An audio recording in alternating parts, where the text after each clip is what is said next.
Hello guys, this is Viper Strike 95 here, and welcome to part 2 of my newest series, Play Ball. The title for this is known as No Mistakes in City Town. So right here, we're looking at the airport right now of Cincinnati Municipal, which is Kilo Lima Uniform Kilo. Now this airport is the main general aviation hub of the city of Cincinnati. Now, last week we went from Fort Campbell to Bowling Green, Kentucky, then to the proud city of Louisville, and then made our landing in Kentucky Covington International. And for the last part of the flight, we would take the airlight through the entire city of Cincinnati. So this week, we'll be heading to Cleveland. And according to my little nav map, which is located, we will be making our first flight in Cincinnati. So we will fly from Cincinnati all the way to the city of Dayton, Ohio. Then from Dayton to Columbus, Ohio, the capital of the state of Ohio. Then we will make a quick stop at Mansfield Regional, which is located in Mansfield, Ohio. Then we will be taking that all the way to Cleveland Hopkins International Airport, just right outside of downtown Cleveland. And then finally, we will then take a short trip through the downtown Cleveland, all the way to our final stop at Burke Lakefront, which is right here in downtown Cleveland.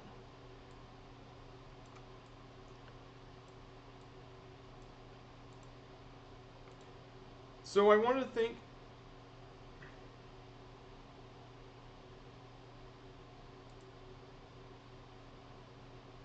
so I'm taking a big major flight from here. So our first stop will be to Dayton. So I want to thank all the people who came here today so far. So if you guys wonder what kind of aircraft I took myself into this day, well, I'm going to be taking this beauty. This is the Pipistrel Virus.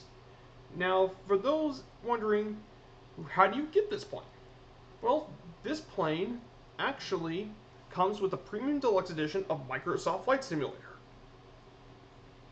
This is made by Pipistrel out of the Netherlands. This virus is known for being a light sport aircraft. It can seat 2 people. It's powered by a small 100 horsepower engine. And due to this thing's really lightweight, this thing only needs a 160-meter runway to take off, which is really short when you compare it to other planes of its caliber. Oh, Clan Vatford, thank you for the follow, man. I really appreciate it. I saw you earlier in Two Tone stream, and I'm still kind of surprised that Two Tone has actually been streaming today. Usually Sundays would have been Colonel Fork, but with everything going on, I guess there are more unexpected things going on. So yeah, this little Pipistrel here, you can definitely see some of the details. It's got that tricycle wheel layout, fixed tricycle wheel layout. It's got a really long tail. If you notice by the center of the wing to the tail, it's quite long. It's also got 2 propellers, but they're pretty big size propellers. Now we get to the interesting part is I'm going to take a look at the interior for a little bit.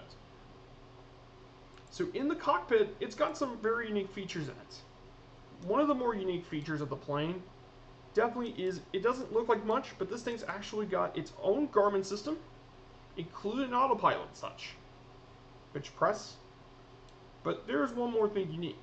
If you look to the back of the vehicle, back of the plane, you see this. This is a speed brake.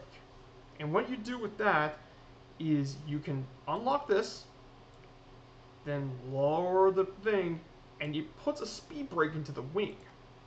Which is right here. You see these? What these do is slow down the plane. This means this thing, if you have the speed brakes on, plus flaps, you don't this thing could take off and land at a really short distance, which is extremely impressive for a plane of that caliber. So let me get back to the cockpit and undo the speed brake. It's a really nice feature that really sets this plane apart. It's also got good range, so let me fuel this plane up before we take flight. Now, how do we start this? So, on the checklist, the first thing we need to do is set the parking brake, which is already set. We already got the set to the fullest tank. Now we turn on the master switch. The master switch is located right here. We turn that on. That and the avionics master switch. We turn that on. GTX 330.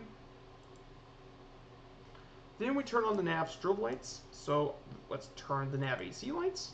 But we're also going to turn on the pitot heat of it. Let's turn that on. Now the choke. This here is the choke. What the choke does. So basically, you pull the choke. That's set on. Let's open the throttle up a bit. Let's get over like this. Like that. I think that's around a centimeter. Once we start the engine, we turn the magneto, which is right here, to both. Got it. Now we start it right here. So for those who want to join in, I'm on the East USA server, and this is all GA only. And if I manage to catch you in a Gigna, or airliner, as they call it, I will toss you out of the stream. Just saying. I'm not afraid to do that. Here. Started. Now let's maintain the throttle. These are around 20.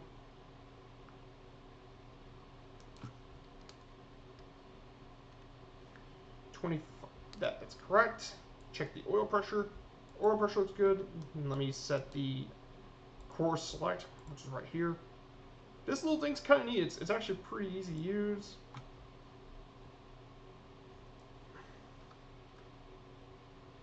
Then once we do that, we're going to turn off the choke. And then we will release the parking brake. And if I want to know where the parking brake's located, it will be located.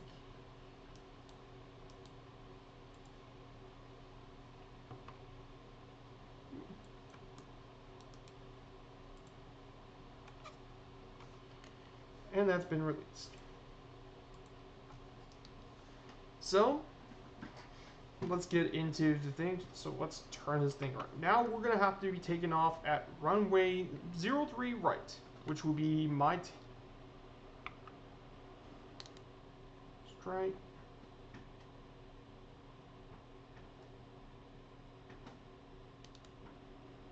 Okay. Good. Keep that one steady. Now, yes, I do have the lights on. Like I said, I'm not great with taxiing. Oh, god darn it. Medic.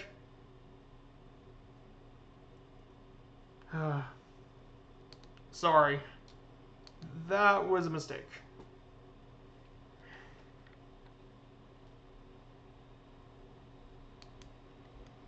Oh.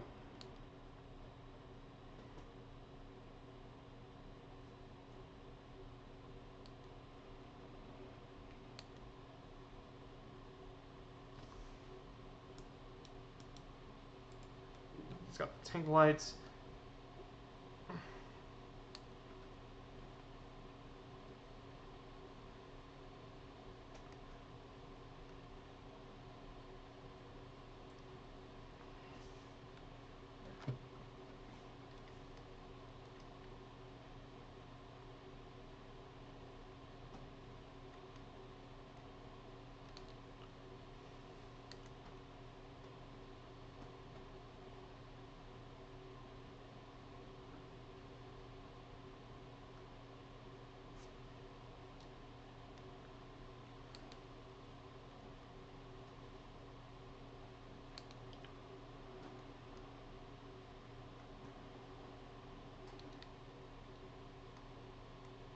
So what the virus makes up for the lack of front visibility, I think it more than makes up for the side. You can definitely see a lot from there. Okay. put the parking brake. Let's get to the air traffic controller, the ATC. Okay, I'm clear for takeoff. So the question is, where do I set my altitude? So according to my map, since we're going north and east, we should set it in an odd altitude. Considering how high some of the things might be, we're gonna set this at a good altitude of about 3,500 feet. We're actually gonna sit around 20. I think we're gonna sit around 3,000 feet. Would be pretty good. Not 3,100. Boom. And I want to make sure if anyone else is ready to come in.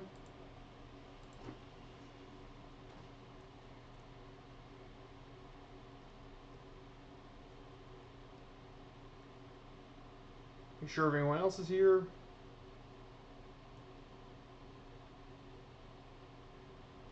I guess no one else is here, just in case. So for the first stop, it will take us about 41 nautical miles to get. It would take us about 49 nautical miles to make our first stop, which will be at Wright Pat Air Force Base. So let's get started with this.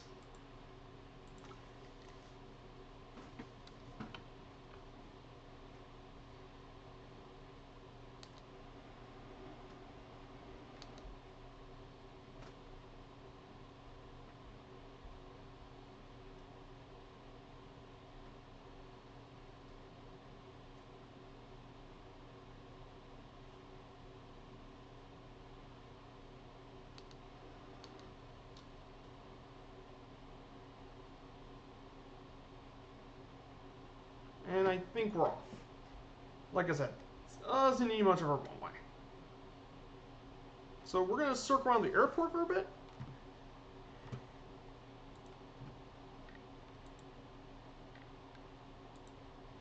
Let's circle around the airport for a bit. So hello to everyone in the chat. All the viewers and everyone in the chat, you're all more than welcome to say something good in the chat.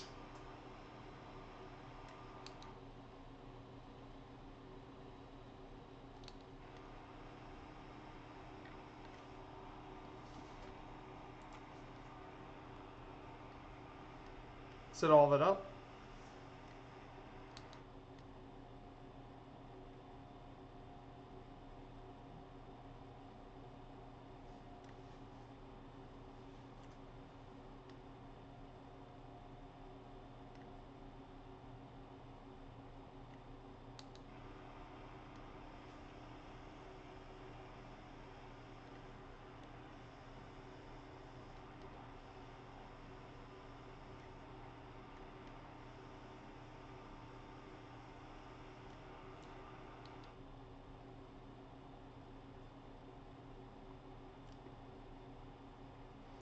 Going to fly up here,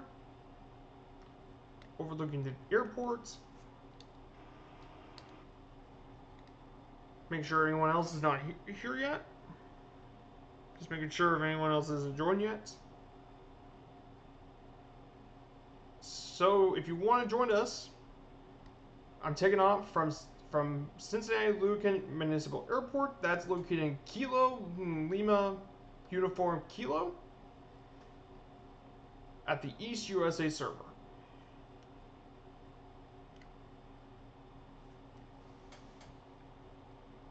So let's put this on autopilot, nav mode, V&V mode, and then we'll do the FLC mode, full power, put up the last set of flaps.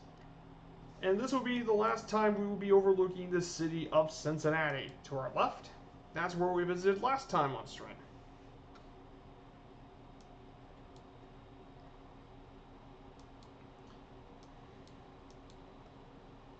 Now, some interesting things about the cockpit. This actually uses a GNS 430. I never really got the chance to operate a lot of this stuff. I'm still not really new to it. Maybe at some point I might. It's got some steering gauges like the speed and the altitude. Let's get to the showcase view. for a bit. I mean, just look at that. We just took off from Cincinnati Municipal for a bit. The virus is doing quite fine.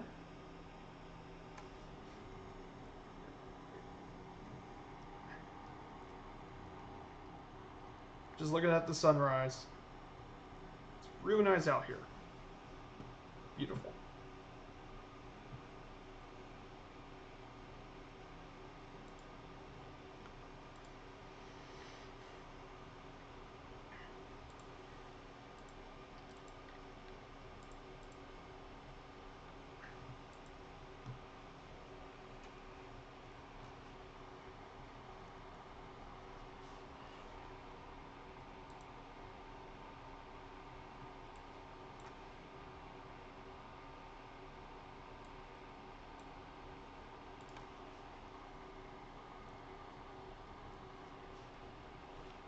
So we're actually heading northeast.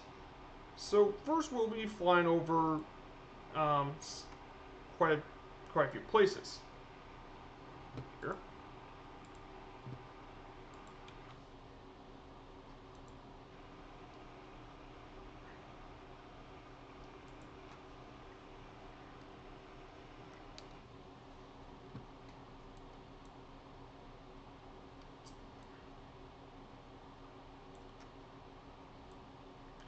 So we're flying over Kenwood, and below us is the country club, Kenwood Country Club, which is located on my Little Nav map. We're part of the Kennedy Heights neighborhood of around Cincinnati.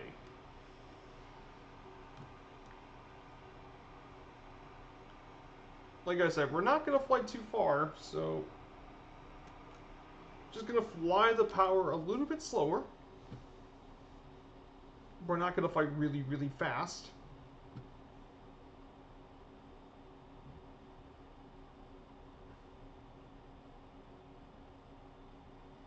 As well. So let's get started with in my slideshow here. So we title this Play Ball. Episode 2, No Mistakes in Seatown. And the reason I said Seatown is the fact it's one of the nicknames given to the city of Cleveland. The other nicknames are the Forest City, which is the original nickname for the city of Cleveland, and that's named after all the forest areas around it. The Land, which is basically one of the nicknames to take Cleveland out, and finally the Lake City, named after Lake Erie. So we get to that. So basically, our first stop would be in Dayton, Ohio, and what's there to learn about Dayton, you may ask? Well, Dayton, Ohio is very well known for being the major city in Ohio, one of its bigger cities actually, as it's the 6th largest in the state. And it's most well known for significant research and development in the fields of industrial, aeronautical, and astronomical engineering. The aeronautical engineering is especially important considering A, we're in Flight Sim, and 2, Dayton's nickname is not the City of Aviation for nothing. And the major reason for that is because of Wright-Patterson Air Force Base, which is located just slightly outside of the city. And of course, who could forget, Dayton, Ohio was also the birthplace of both Orville and Wilbur Wright, the two famous pilots that actually flew the Wright Flyer, which is located on the right-hand part of our screen, right here.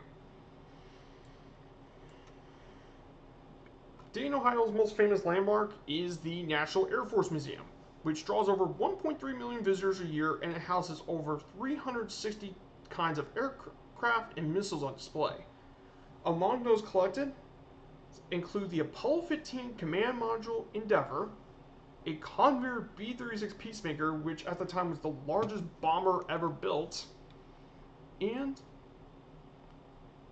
the legendary B-29 Super Fortress boxcar, the one that dropped the Batman atomic bomb in Japan, one of the 2 atomic weapons used in World War II. And in 2018, the legendary Memphis Belle, which was a very famous B-17 superfortress, was placed on permanent public display in the World War II area, which is kind of really neat, especially something as historic as that plane. It's a very unique plane in itself, and definitely an absolute joy to see fly. I mean, if you ever got a chance to see a B-17 fly, it's really awesome. In addition to this, Dayton is also known for its own air show, the Dayton Air Show. The Aviation Heritage Historical Park, and the Carillon Historical Park, which is where the Wright Flyer 3 is housed, which is the third of the Wright Flyer planes that were made.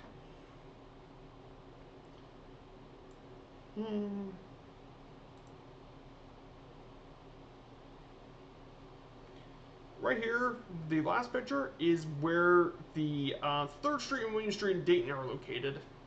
Right here, you get the nice downtown area.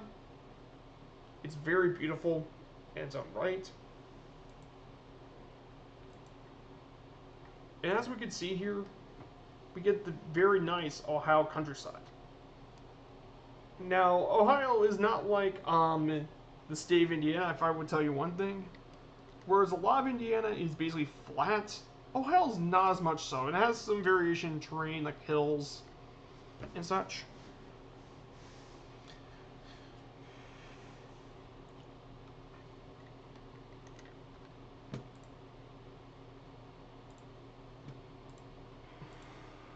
And I just noticed it, but if I look on my right, we're actually in Mason, Ohio. And Mason is actually where Kings Island is located, the famed theme park. Which, let me get to the drum. Right here.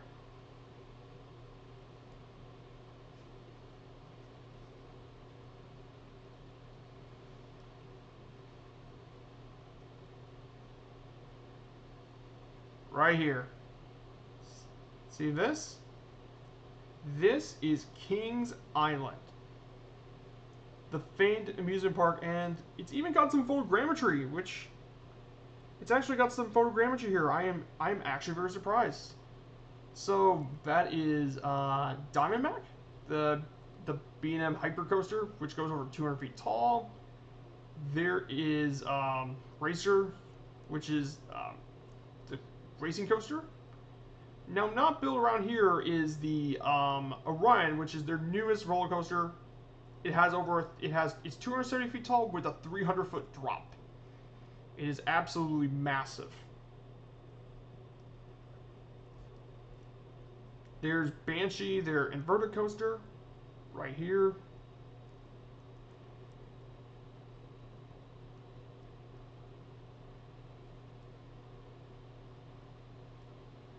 See if I can find the Beast.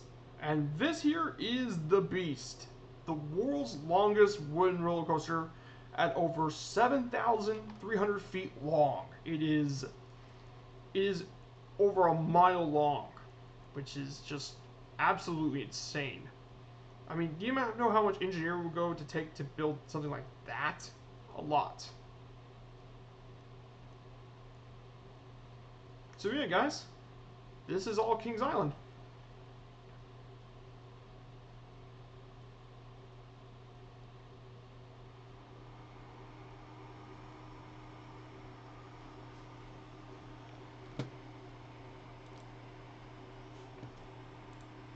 So yeah, I was not expecting to find Kings Island, which is pretty crazy.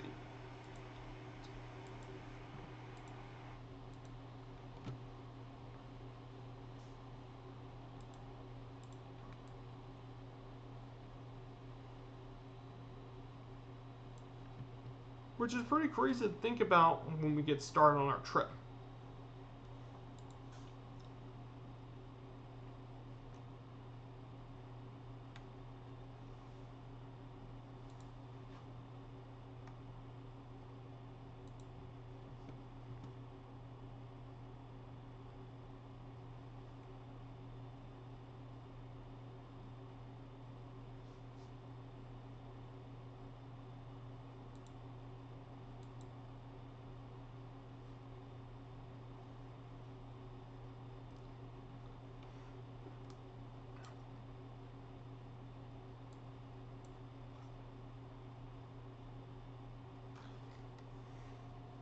I mean, it is really nice here. The scenery is kind of great. I set this in scattered clouds early in the morning. Just get that bit of a feel as well.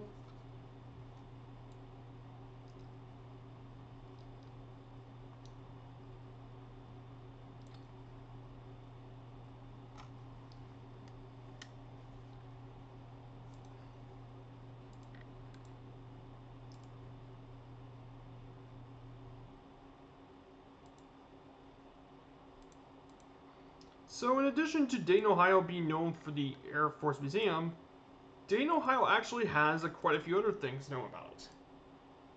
Dayton is also known for the University of Dayton, which we will definitely be flying over. The University of Dayton is actually a Catholic university, and specifically, it is formed in 1850 by the Society of Mary. It's one of 3 Marianist universities in the United States, the other being St. Mary's in San Antonio, Texas, and Chaminade University in Honolulu, Hawaii.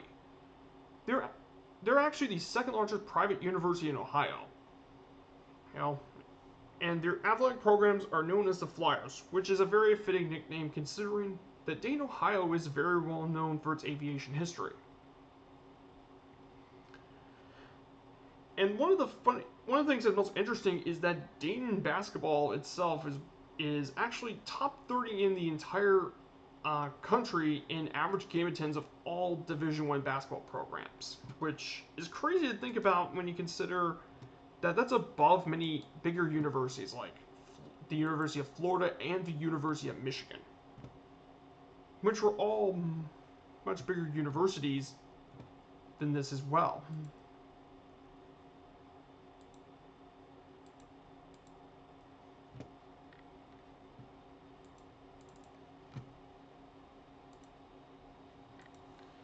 Which are all much bigger universities than itself.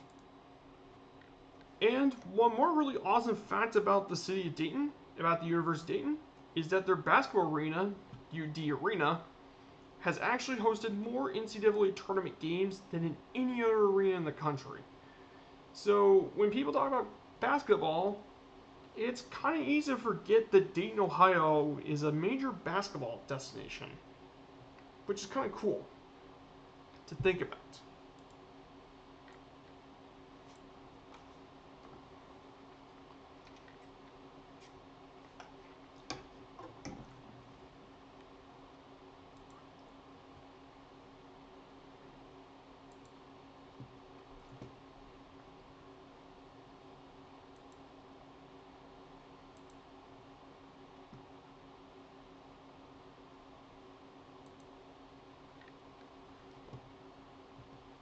Airport.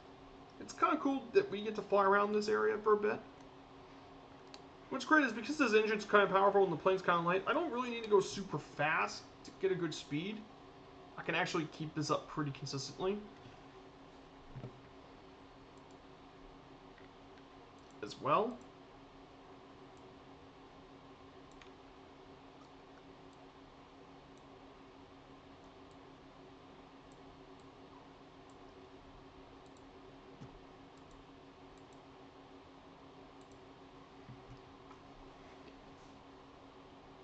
Think about, so it's really nice to fly over this area for a bit. It's very green as well. And like I said, I love the side door visibility of the Virus. The Virus has such good side visibility right here. You get a really nice side visibility on the plane as well.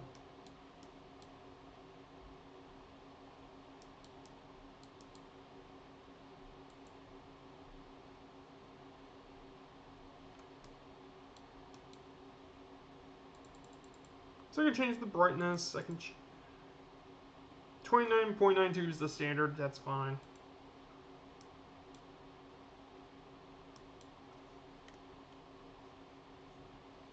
For this as well. So we're flying over Dayton Wright Brother Airport. That's actually very close to us. And that's named after the Wright brothers themselves.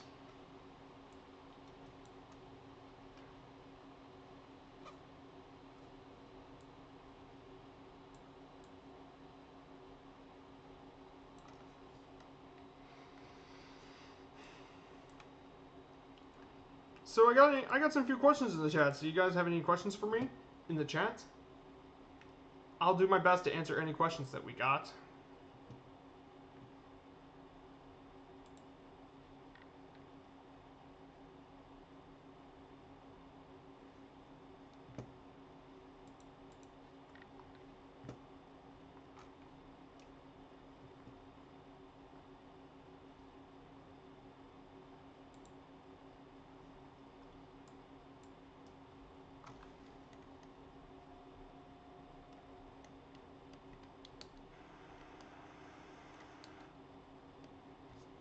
Really nice with the sunrise. It's very beautiful.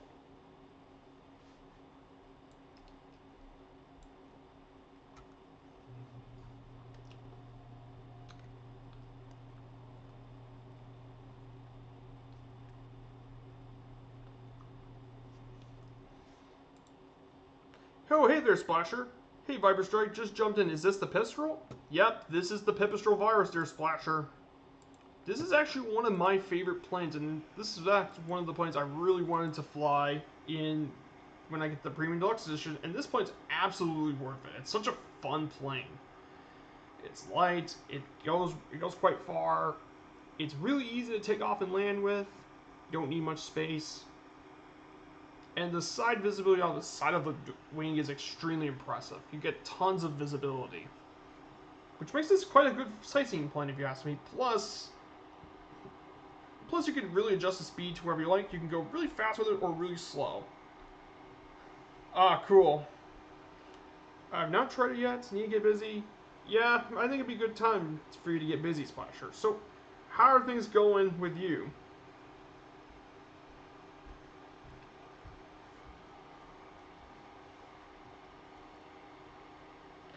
So if you also didn't know, Splasher, I actually gave you all a quick tour of Kings Island, believe it or not, about some of the major attractions there. Now, I haven't been to Kings Island in years. Oh yeah, because that's external view.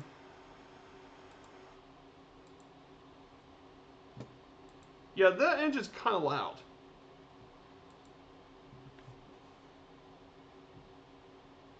There, let me pause the game for a second, and let me adjust something.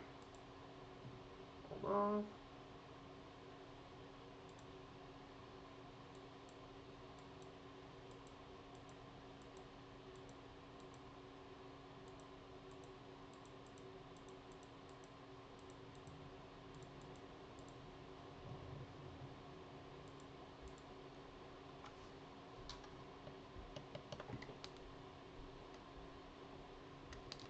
And I also forgot, I gotta change, get that speed brake. Yeah, that's our team. The only problem when you pause it is you also have to worry about the speed brake. Is that better now, dear Splasher? Tell me if that's a lot better, Splasher.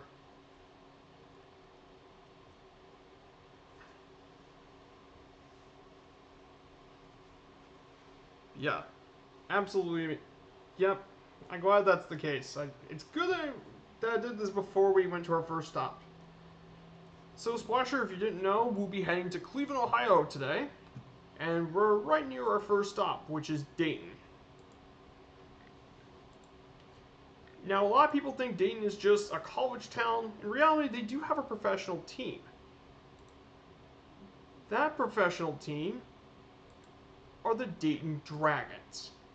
Now, the Dayton Dragons were established in 1988 as as the Rockford Expos, and they moved to the city in 2000. They're the high A affiliate of the Cincinnati Reds, and they play their home games at Dare Ballpark, which is right across from the river.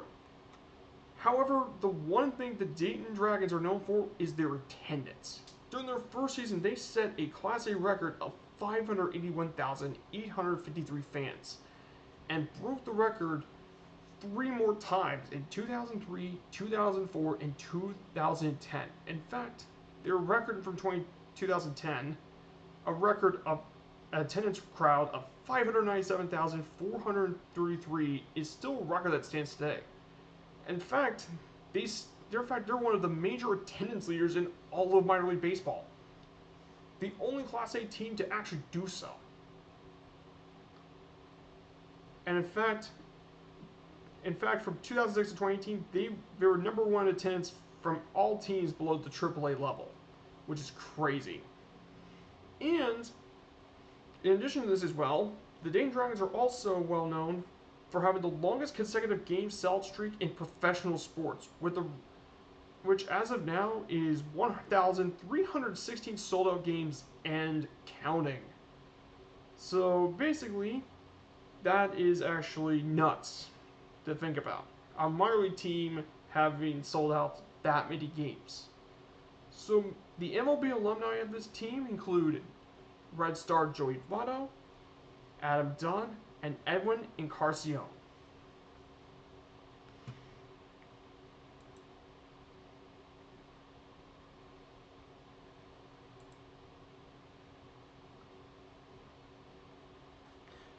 Delete that spam, that message. Delete spam. No one likes spam.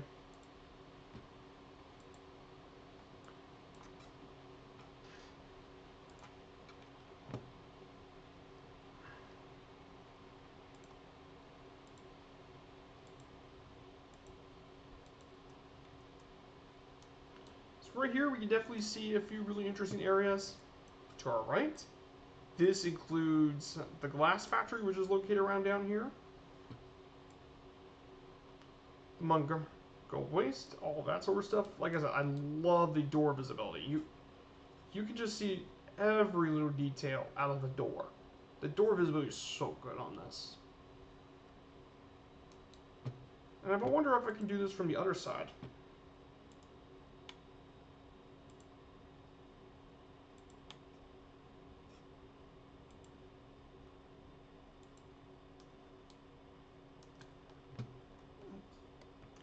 However, we're getting pretty close. I'm going to go ahead and lower the altitude for a bit. We're going to lower down to 1,500 feet. Set that. Yes. And we're going to just lower the altitude quite a bit. So guys, we are actually, right near us is the University of Dayton.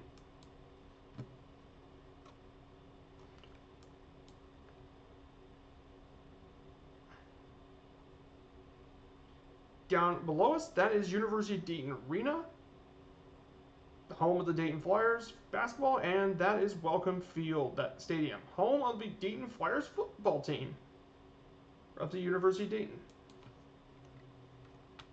I gotta reset my camera. Hold up. Looks like I'm back in your... and then... I'm gonna take off the autopilot. Let's do that for a bit. So we're going to do some flying. Yes, because Viper Strike is a good flyer. So right around here, that is the University of Dayton, which is right below us.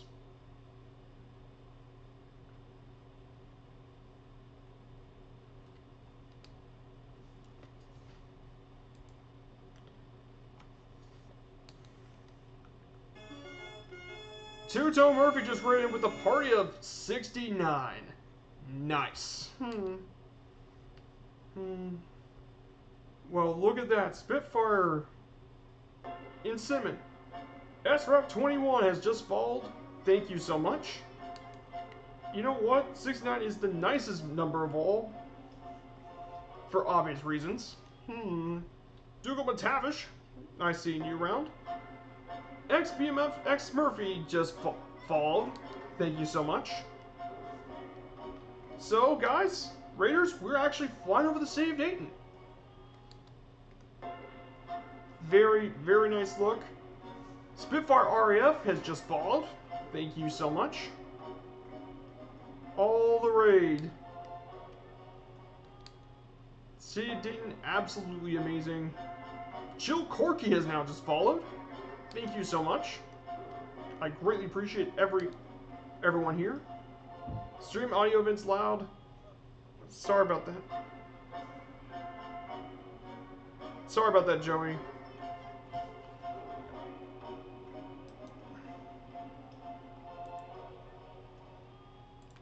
I need it.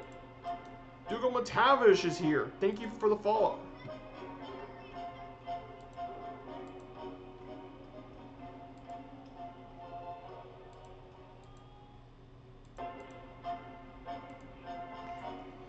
Booster Mike, sorry about the Dougal. And there is another one. Bossman just followed. A friend to all followed.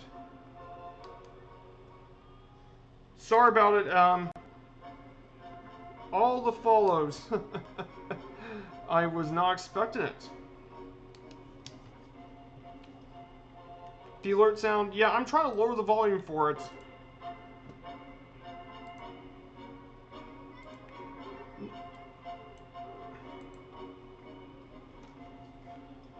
Sorry about that, Singleton. I'm really sorry, just trying to fly over the Dayton. And this here is the ballpark, D1 Ballpark, home of the university, home of the Dayton Dragons. The all-time professional sports sellout record was set here. But yeah, Dayton. Oh, good, dude. Thank you. I actually try to lower the sound a bit. Now we will make another flight. We'll be going through the National Air Force Museum, which is across the river of Eastwood Lake. So this is the famed Air Force Museum.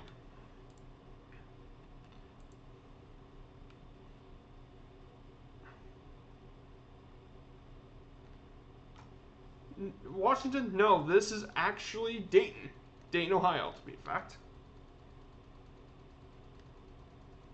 So I put on some scattered clouds for a bit, just for... Hello there, Murph. Nice to see you. Yep, I know you're all gaming in for Murph. So guys, if you feel more than welcome to join in, I'm on the East USA server, and currently you can take off. The closest airport for the ICAO code is K Kilo Foxtrot Foxtrot Oscar. In fact, just remember, general aviation only, and if I catch you with an airliner, I will toss you from the stream, just like I'm an umpire. So straight ahead, guys, that is actually the National Air Force Museum.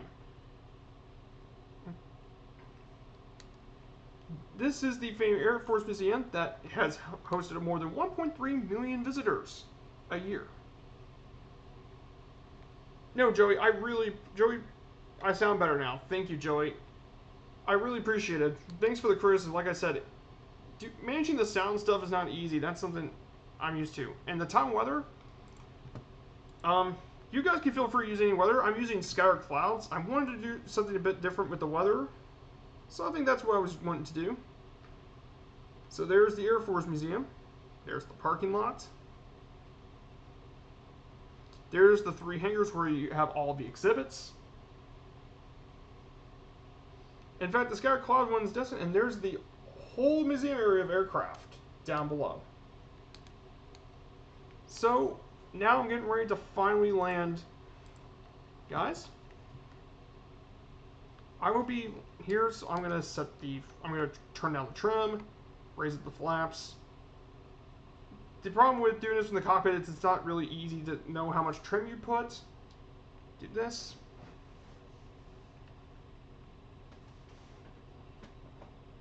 I said it pretty early in the morning, like I said, but you all can choose whatever weather you feel like. Like I said, I'm not going to force things onto people. So for all those you don't know, we'll be heading to Cleveland today. And we just landed our first stop at Wright Pat Air Force Base, located in Dayton. And I'm in the Pipistrel Virus, one of my favorite planes from Asobo. And we'll be flying planes very similar to this for the first couple legs. Then once we reach the Cleveland Hopkins, we will go for the final trip in the ultralight, more specifically the Top Rudder 103's Power Solo, which was made by Asobo. I'll be using that for the trip. Come on, Viper Strike. Get this down. Show them why you won the lane challenge.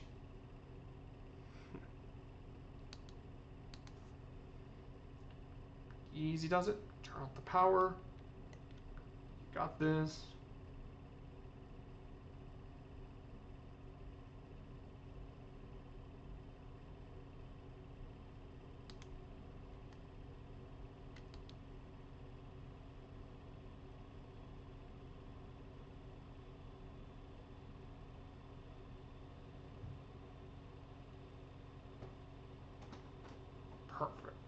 That's nice.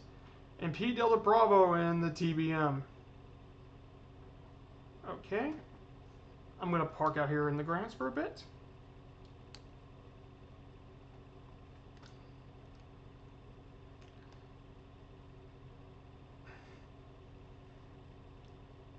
Yep. And then let me go ahead and turn on the view and see if anyone else is around here for a bit.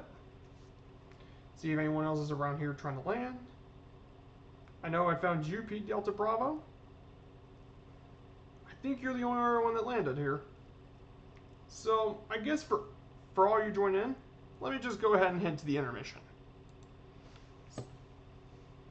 So, hello there, guys in chat. So you got any questions for me that you don't mind me answering?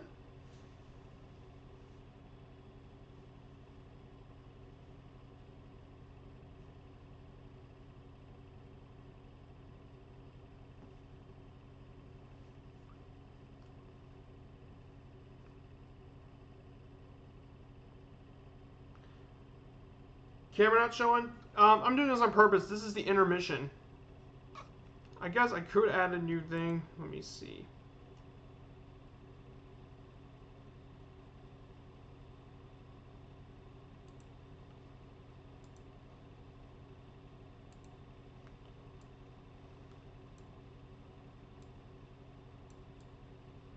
There we go. Yeah. The reason I'm going to intermission is because I want you all to get a chance to join me for the flight. So if you guys want to know where I'm at right now, I'm on Kilo Foxtrot Oscar, which is Wright-Patterson Air Force Base. And I'm on the East USA server. So that's why I've gone to intermission for a bit.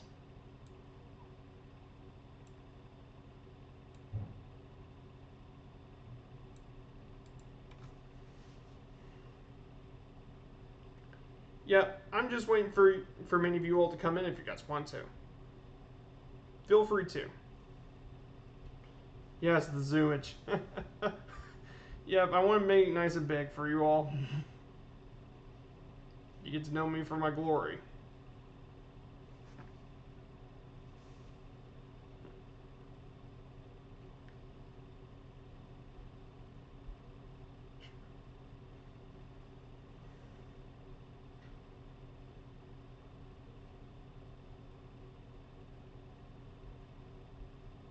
For a bit. I just want to reiterate to all of you that if you guys are more than welcome to join in. Ah, Kilo Zebra has just followed. Thank you so much.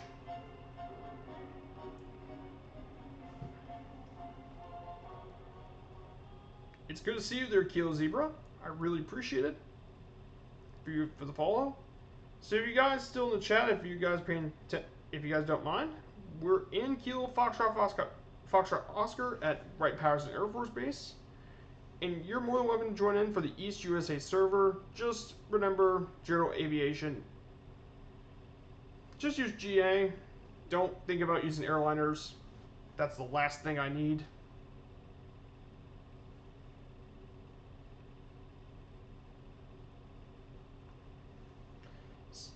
So my weekend's going pretty well there, Joey. I've just been trying to work hard on getting my stream set up. Just basically get my streams, get my slideshows and stuff. That's what I'm trying to do. That's something I've been trying really hard to do.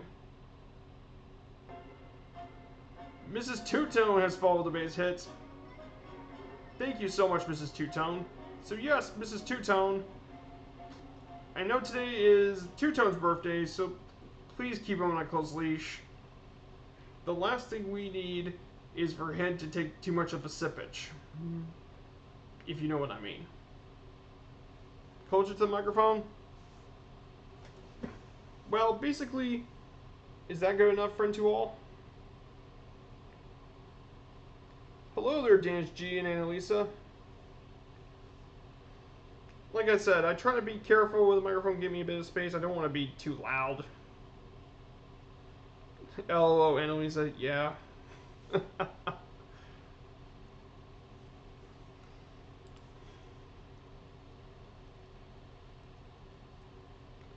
So, actually, if you guys don't mind, let's get back to the stream here for a bit. So, we're going to be taking off. I'm going to try and get back to the beginning of the runway, runway 03 right.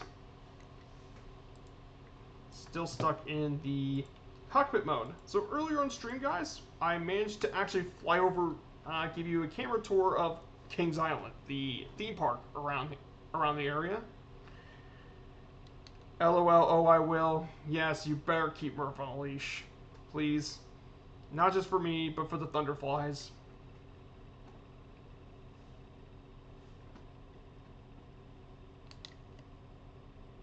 Seems like you're in a TBM there, Pete Delta Bravo. And Frenzual is in an Icon A5. Actually, no. You're in an Icon. Now, that might actually be pretty good for the last leg of the trip, considering we're right near Lake Erie. That might not be a bad point to land in the river.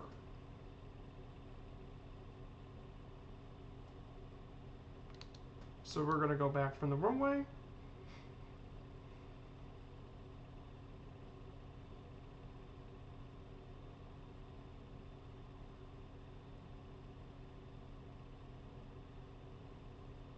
Careful. Doing KB, KL, and Cleveland? Yes, Kilo Zebra. Yeah, we'll be landing there. I mean, why not land in KB, KL? Why not land there? I mean, I want to land somewhere pretty nice, and I think that would be a great place to land. So, get back up here. Dan's G's here.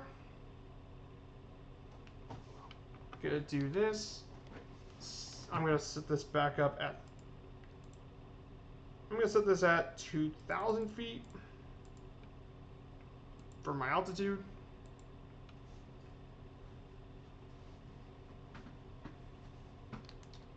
And we're gonna set this at 74%. Like I said, this thing does not need much room to take off, as you will see.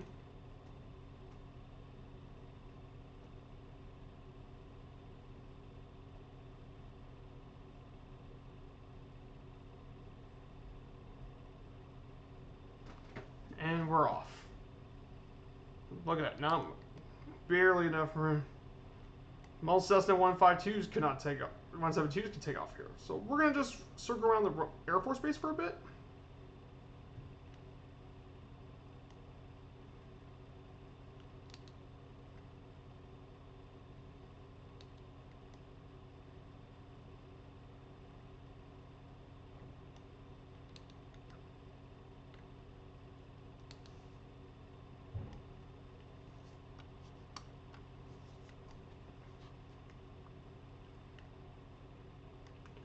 DSG's on the ground. Kilo Zebra's on the ground.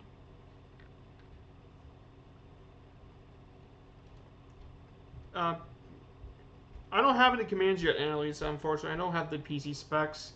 So if you want to talk about my specs, I'm using a Lenovo Legion LY40i laptop. And then I have a secondary monitor, a 27-inch Asus monitor.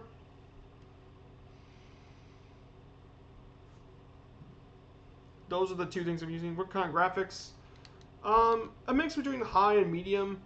So high graphics, but not too high, as I want to keep good frames. And there's Dan's G.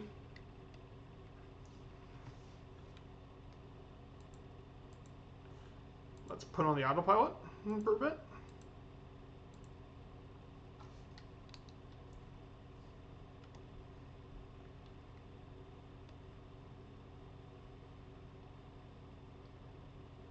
There's bot tip down on the ground.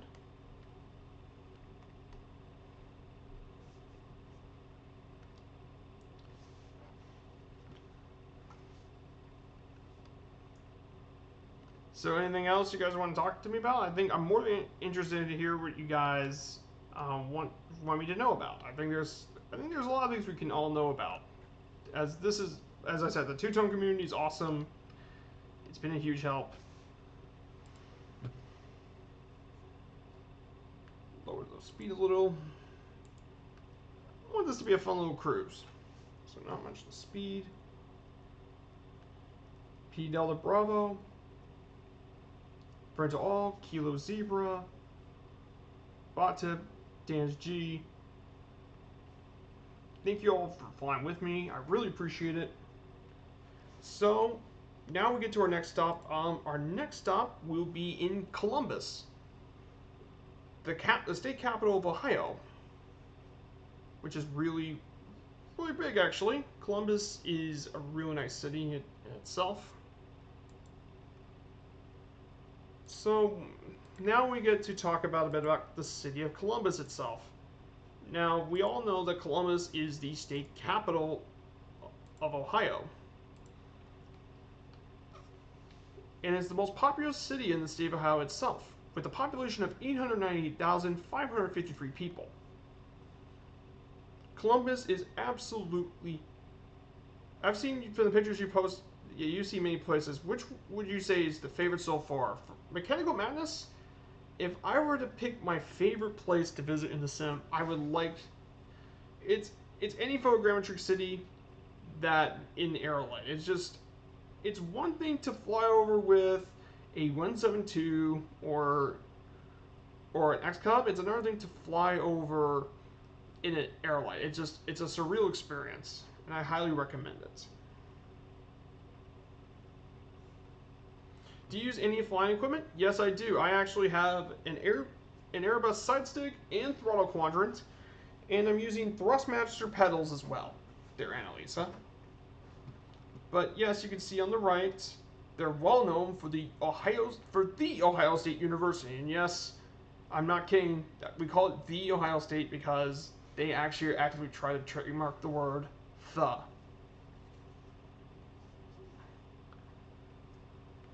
In addition to this, the city of Columbus also contains the William McKinley Monument, the Greenlaw Cemetery, and the original home of Eddie Rickenbacker, one of the famed pilots of the First World War in itself. And obviously, we can't talk about Columbus without the Ohio State. Oh, Miss Two-Tone. Thank you for coming in, Miss Two-Tone. Hey, any idea what you're going to make for Murph on his birthday? I really appreciate you coming by and giving me the follow-up, Miss Two-Tone. I really appreciate it. So the Ohio State University is known for being one of the largest universities in the entire country, and they're known for their research in business and research itself. Their athletic programs are known as the Buckeyes, and are known for their football and men's basketball programs. Their football program especially is well known as they've won 8 national championships, 41 conference championships, and 10 members of their program are in the Pro Football Hall of Fame in Canton. Now, I won't be visiting there during the baseball trip since we're all talking about baseball, but that's something I wanted to point out for the city, for the university. And of course, they play at the big old Ohio Stadium called the Horseshoe. Ah, P Delta Bravo has followed. Thank you so much, man. Hey, thank you for coming by, P Delta Bravo. I really appreciate you coming by. Like, anyone is more than welcome to. I'm very happy. Apparently, their football stadium is huge. It holds 103,000 spectators, and that's probably bigger than most soccer stadiums in Europe. And it's actually the second largest in terms of capacity in the country. Only the University of Michigan in Ann Arbor is larger, at around 110,000, which is unbelievably huge. Well, now we'll get to the view.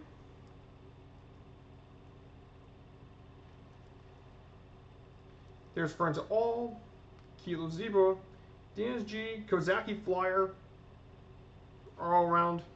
Looks like I gotta change my throttle. Let's see. I gotta get back to my external view.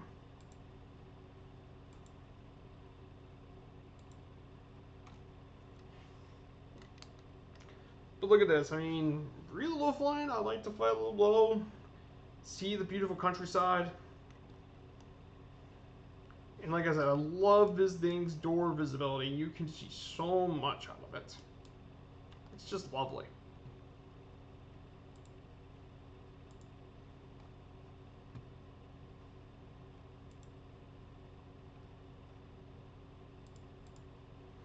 Yeah, for those in the chat, oh, hello there, Allison. Nice to see ya. So yes, Allison, we're heading to our next stop in Columbus, the capital of Ohio. It is lovely. Absolutely. That's one of the reasons why I like to fly a little low. You know, take a greater appreciation for the scenery. Hello, Dangerous Brian. It's good to see you around here. It's good to see you too. So yes, I got a pretty massive raid from Two-Tone Murphy, 69 people. Now, to my left is the small town of Springfield, Ohio. Right here to my left.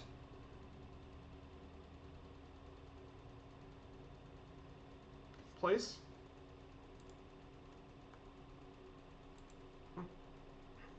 Self.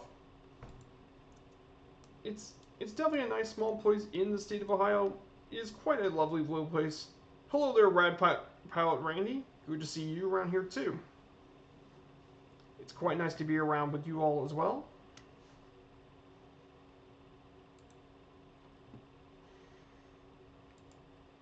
So we're not too far off from the from Ohio's biggest city, Columbus.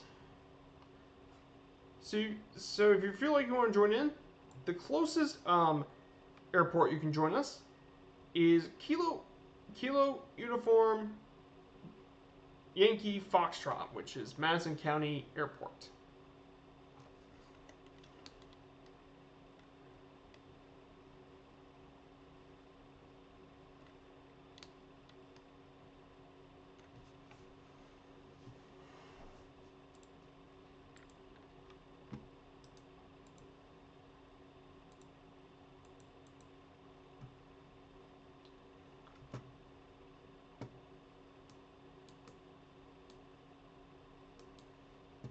You know what's still pretty crazy, guys? I don't know how the Thunderflies managed to perform the stunts in a Boeing 747. So for the route, here's the route. Okay.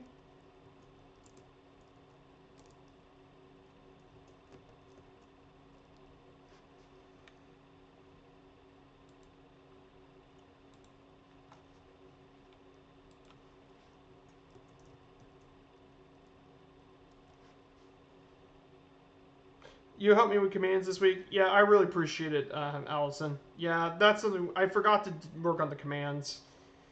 I apologize for it.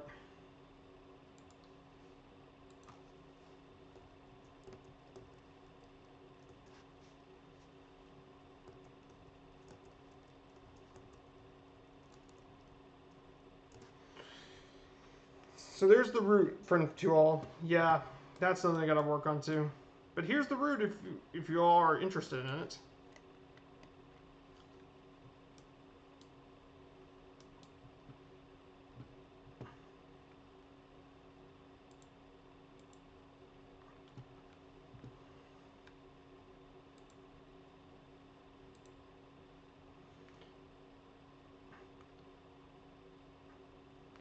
Well, so I didn't know you had such a headache problem there, Annalisa.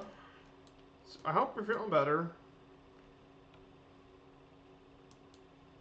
Yep, I appreciate it, Allison. I'll DM into you, and we can work on it after the stream.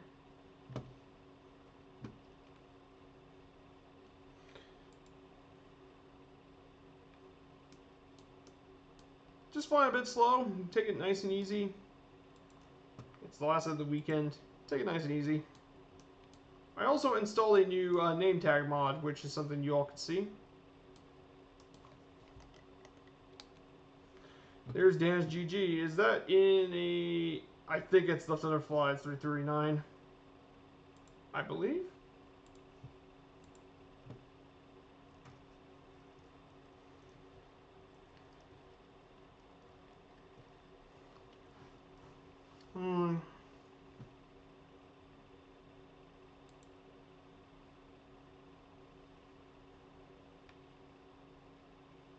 I mean, absolutely, Ohio countryside.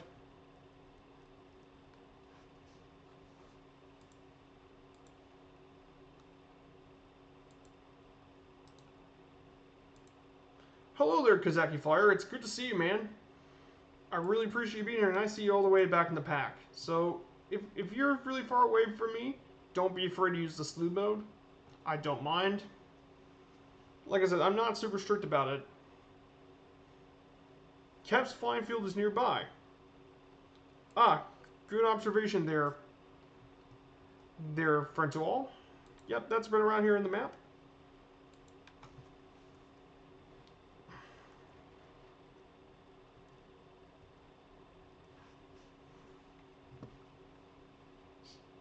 Really nice area. Beautiful place to be.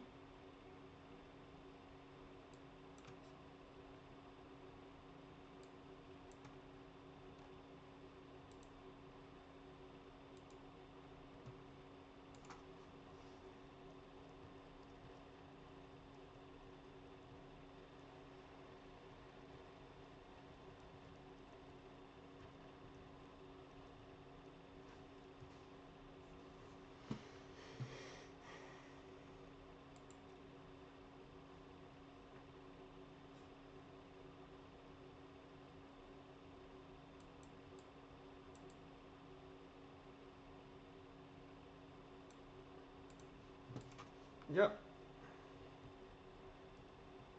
I got a question, chat. How did the Thunderflies manage to do this in a 747? I don't have any particular reasons for this. I really don't.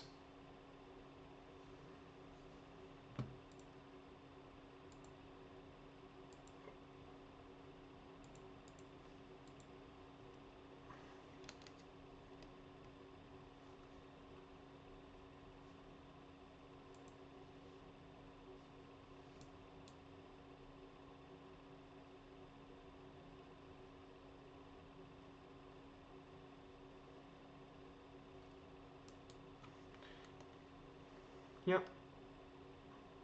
So you see all the farmhouses and the cottages. It'll definitely be better once we get to other different locations. And that's something I'm curious to be in. Gotta press the throttle up a bit, get there a little quicker. Like I said, you don't need much power to get this thing pretty fast.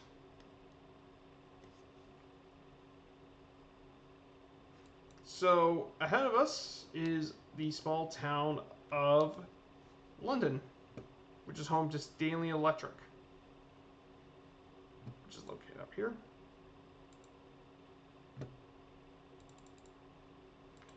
And apparently the weather conditions have lightened up, so the scatter clouds now become light clouds. And there's Danish G in the MB339. I mean, if it's any good place to land, if you got any engine failure, this would be a good area to land. It's all just corn and grass fields. Plenty of room to land a MB339.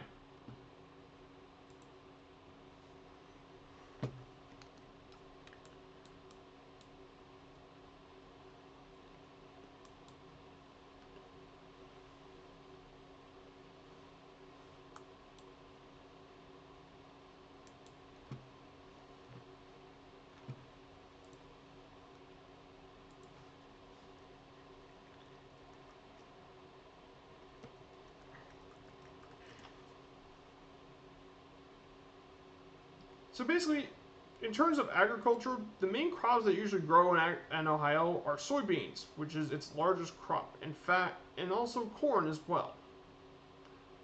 Those are mainly the big crops they grow around the area. In fact, in 2019, Ohio farmers harvested over 4.27 million acres of soybeans, which is a lot of soybeans. That's a lot of soybean, and it brought in the state over $2.4 billion, which is a lot of money. And you gotta consider it. What airport are we heading for? Well, Dangerous Brian. Our airport we're heading for is John Glenn Columbus International at Kilo Charlie Mike Hotel, which is what it is. That's where we're heading for, Dangerous Brian, if you don't mind.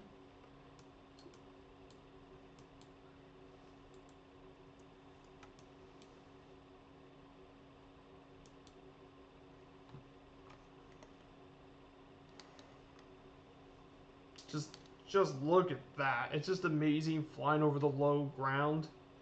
Absolutely incredible. The Ohio scenery.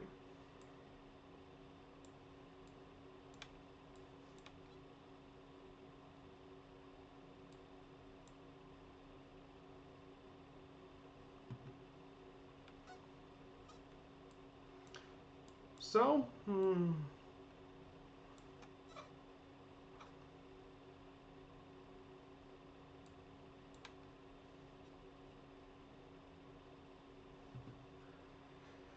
So in addition to this as well, Columbus isn't just also not just home to Ohio State, but Columbus is also home to two more major sports teams: the Blue Jackets of the National Hockey League and the Crew of MLS, the Major League Soccer, are also major teams in Columbus, which is really something for a fun fact for all those in the chat. So I got a question. So anything about baseball you guys want me to talk about in the chat? I'm just curious if anyone's got any questions for me.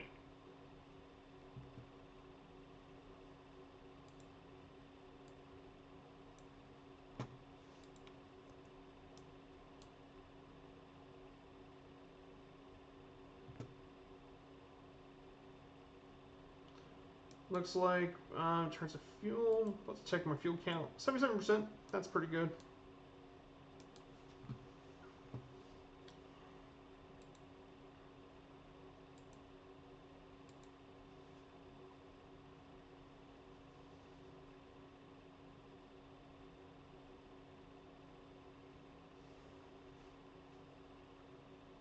So now we're going to be flying here to the suburbs of Columbus for a bit. There's Bot Tip, and you're in the Cap 10. Kilo Zebra in the Baron. Danis in the... There's Friend to All, and there's Kozaki Flyer. I see all you guys in the back.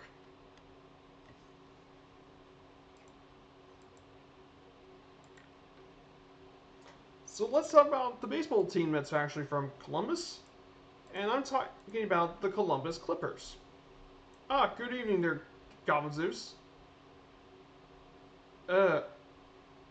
Okay. So if you want to know where to start, Goblin Zeus, our local airport around us, our next stop will be at Kilo Charlie Mike Hotel. That's John Glenn Columbus International. So basically, Columbus's baseball team is the Clippers. They are the AAA affiliates of the Cleveland Indians. They were founded back in 1977, and they play at a new park called Huntington Park. In 2011, the team won back-to-back Governor's Cup Championship, which is the International League Championship, by defeating the Lehigh Valley Iron Pigs 3-1. Yes, there's a team called the Iron Pigs. That is a thing. Allison Johnson, you know a lot about baseball? Of course you know. You're one of the few people in the UK that do know about it. From 1977 to 2008, they played in an old place called Cooper Stadium. And the final game for that old stadium was back in 2008 with a record crowd of 16,000. Basically, Huntington Park was located in the corner of Neal Avenue and Nationwide Boulevard in Columbus. And in 2016, the Columbus Clippers were actually the 5th most valuable minor league baseball franchise team in the minors with a total value of $41 million. The ballpark itself contains 32 suites, 42 lodge boxes, and 650 club seats, which are different levels of seating. Those are basically the more expensive areas to seat. The left field building includes a 110-foot bar with 6 open patios. The third story of the building is AEP Power Pavilion with air-top open bleachers, which is very similar to Wrigley Field in Chicago. We'll be visiting there when we get to Chicago. The picnic terraces in left field, that's for places for fans to relax, and it's around 325 feet down left field line. And in right field, they also have a burger balcony, which overlooks a 22-foot wall in right field. However, they the most well-known alumni that played for the Clippers was during their years as the Yankees affiliates. That includes legends like for all their team include Derek Jeter, who is at one point the face of baseball in the 2000s, Francisco Lindor, the previous star of the Cleveland Indians, Mariano Rivera, one of the best relievers in baseball history, and ironically Deion Sanders, who was most well known for him as a quarterback in the National Football League, but he also played baseball at Florida State and in the majors.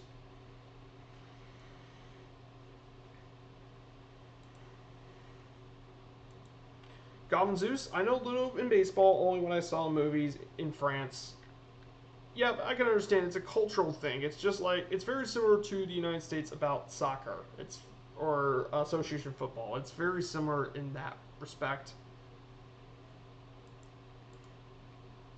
Or even rugby for that matter. Because not many people know about that as well. So we're now getting pretty close to Columbus, Ohio.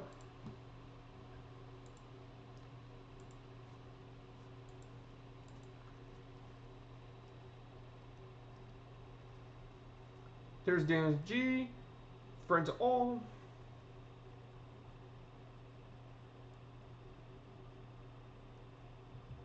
Kozaki fires all the way in the back. Kozaki, if you don't, I don't mind you use slew to catch up. I don't mind. So don't be afraid to do it, okay? Now we're getting into the suburbs of Columbus, Ohio.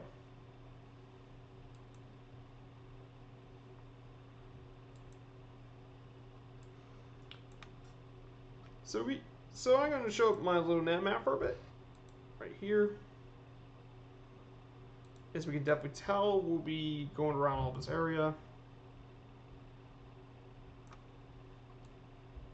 And like I said, I really like little nav map. You can pick your points where you want to go and transmit it into as a flight plan. It's really nice, and I really recommend you all giving it a try. Boom.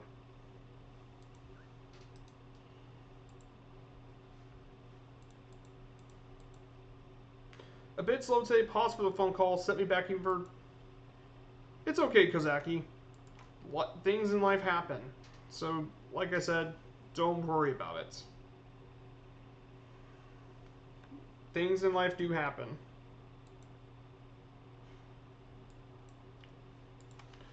Right over to the right, that is a casino. That's Hollywood Casino in Columbus. Yes, that's a casino. Yes, I do have my little nav map pointed out, so it will help me with some landmarks.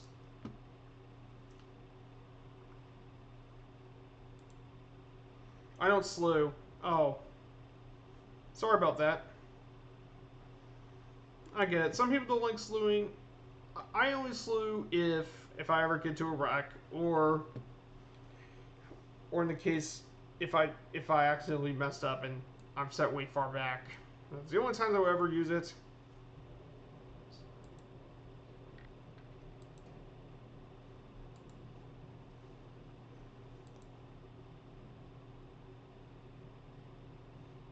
Okay. Let me get back to the cockpit for a bit, and I'm gonna take over for a bit.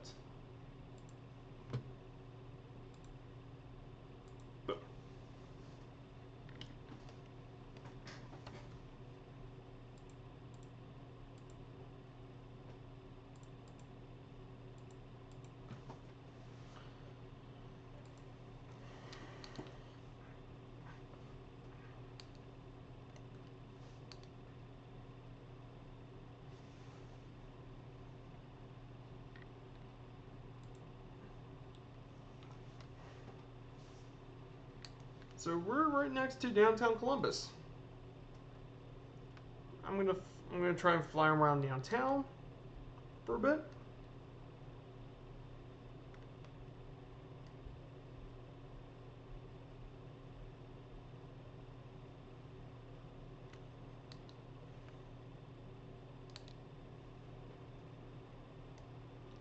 See, this is the really nice city of Columbus. Quite a nice place. All things considered.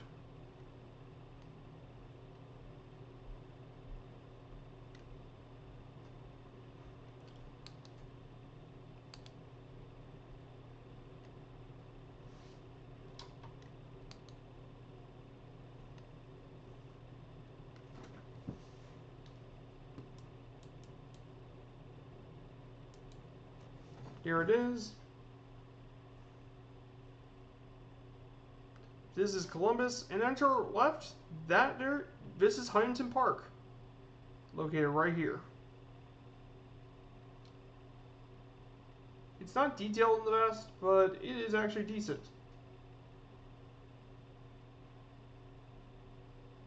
So I'll be circling over the place.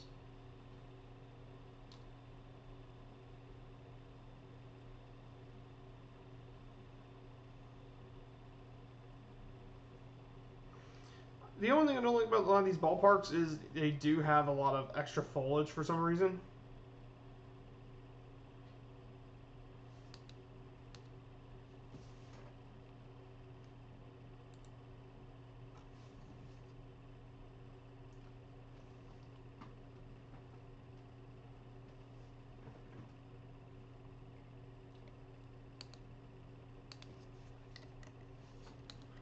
Then down below us, that is Nationwide Arena, home of the Columbus Blue Jackets.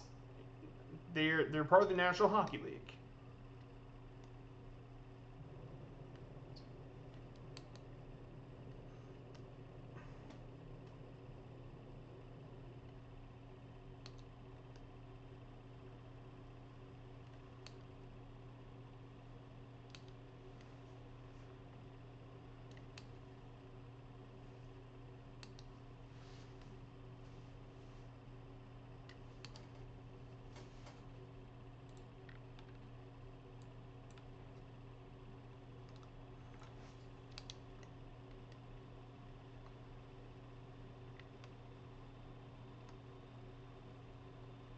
Right there's the Greater Columbus Convention Center to my bottom left corner.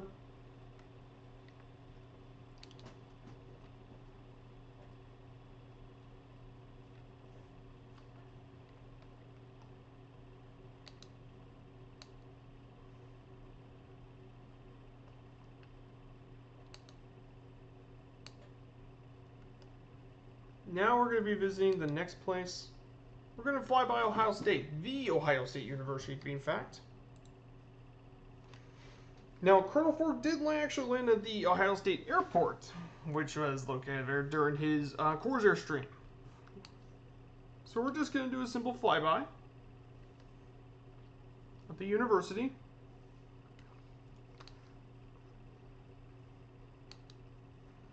And if I had to pick between Michigan and Ohio State, I would take Michigan. But, I mean, that's just me.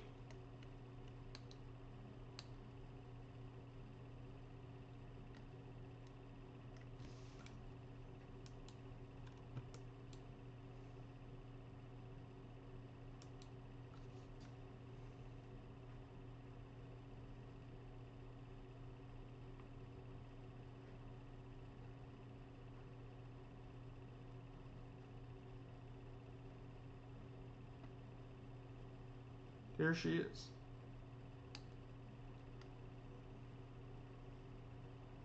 The Ohio State University.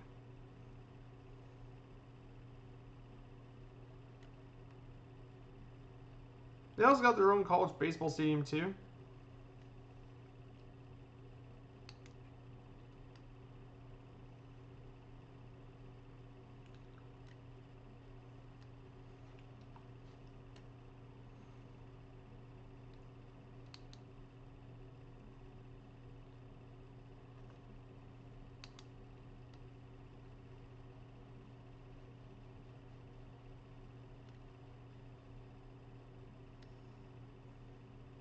But it's quite a nice campus.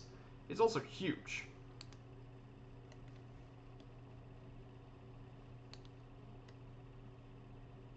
I mean, just look at that. The campus looks super nice.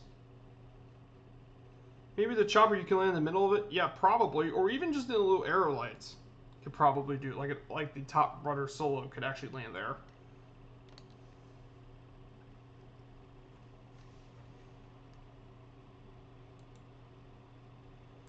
And then if you guys want to know where we're going to land in runway 10 right. We will be landing there for a bit. Then, according to my nav map below, is the Ohio State Fair.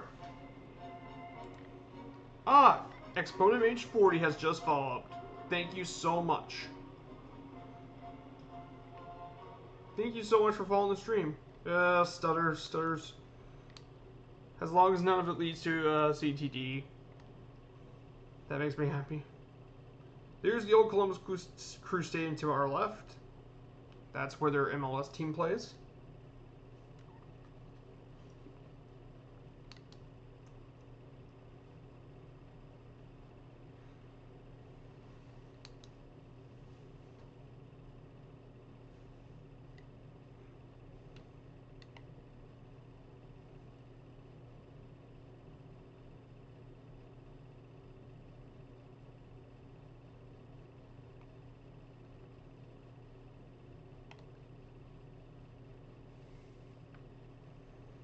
John Glenn Airport. Yep, that's it, Francois.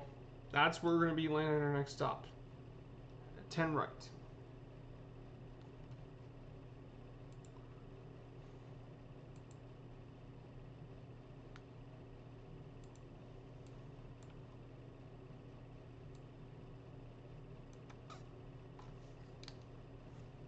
Slow down.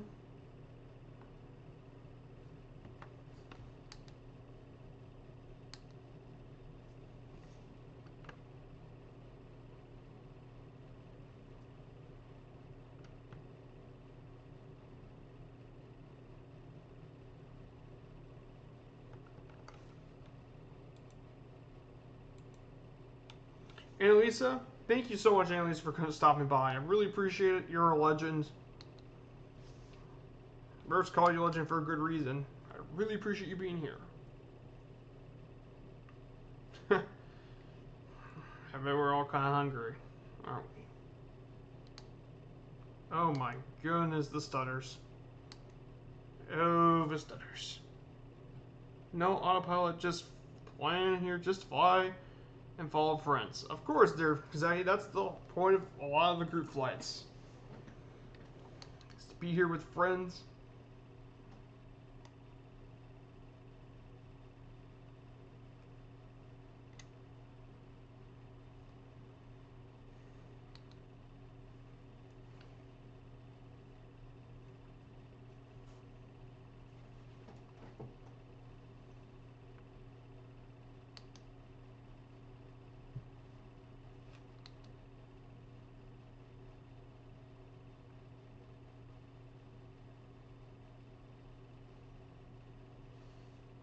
See you later, Annalisa. Have a good day. Or if you're from the UK, good night.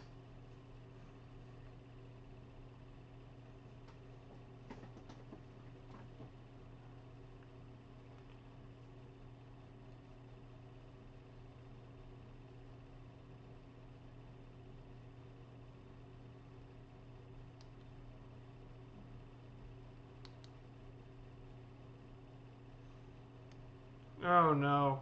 I'm getting lost stutters, so maybe after I land, I'll be seeing if I would probably switch servers, and maybe that might solve my problem. If you guys don't mind.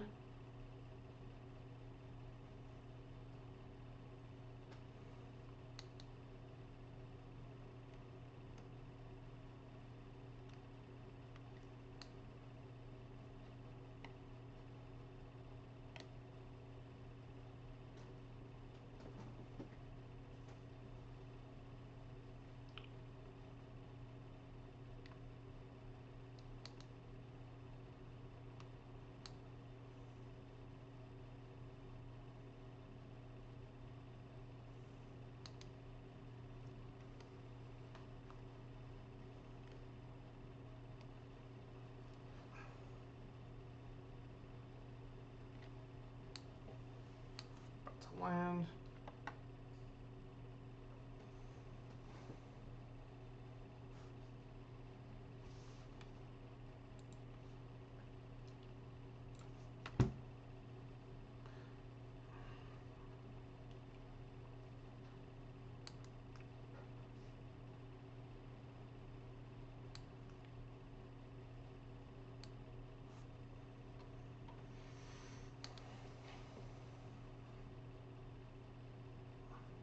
So what's land?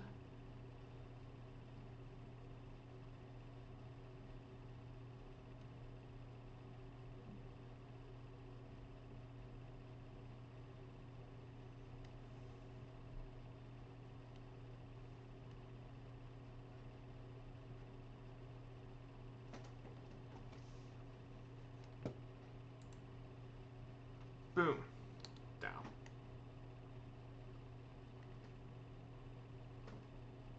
Whoa, bump, bump.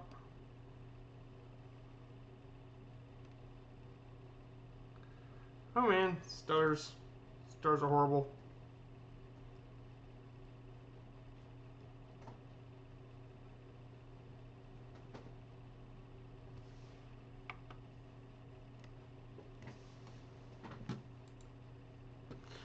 So once you land it, don't be afraid to hit escape so all the airplanes can load in.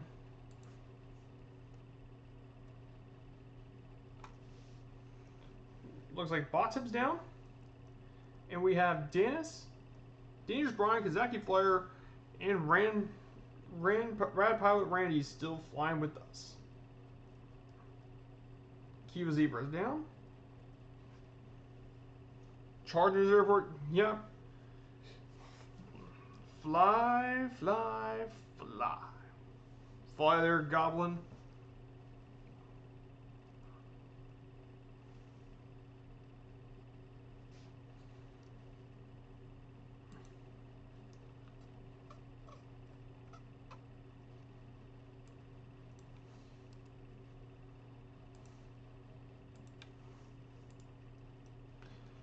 Dangerous Brian's down.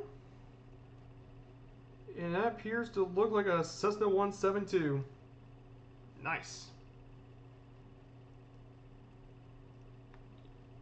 So any of you all have any stutter issues that you want me to know? If so, I'm more than welcome to change the server. Because I am getting quite a bit of stutters.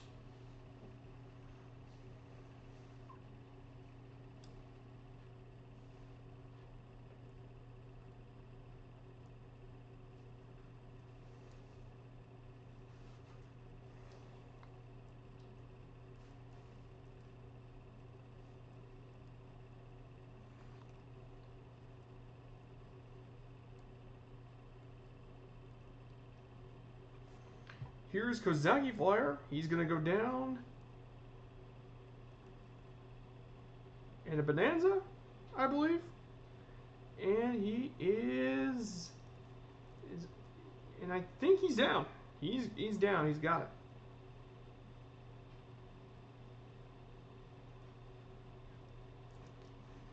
This region is photogrammetry, hard for computers. I can feel for you. I feel for you, Goblin Zeus. Yep.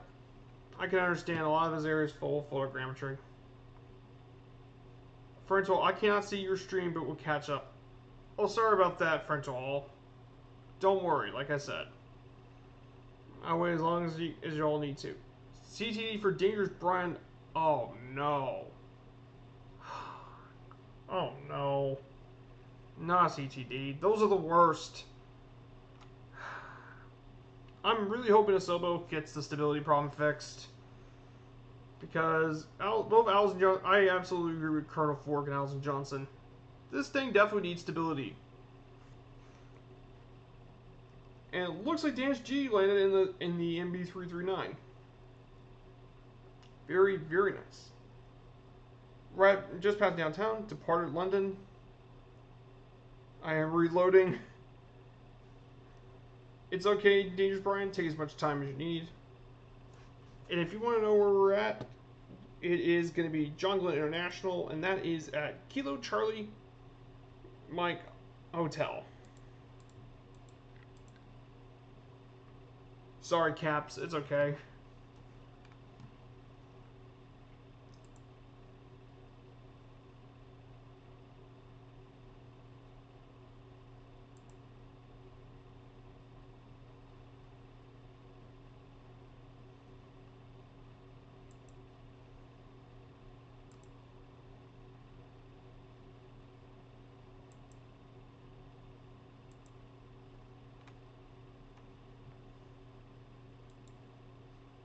And we're waiting for a final person there.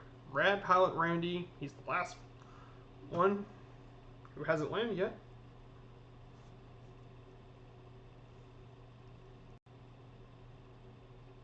John Glenn, the John Glenn. Yes, this is John Glenn International.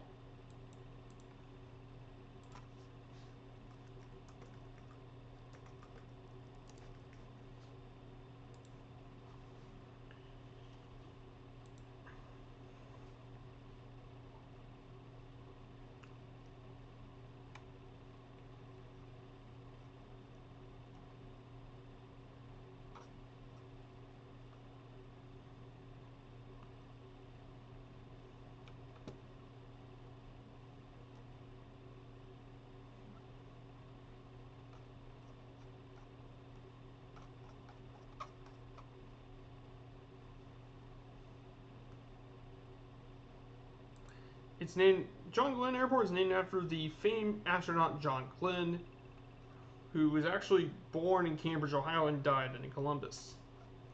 He was a part of the astronaut, and before he was an astronaut, he was a distinguished fighter pilot in World War II, China, and Korea, as he shot down 3 MiG-15s.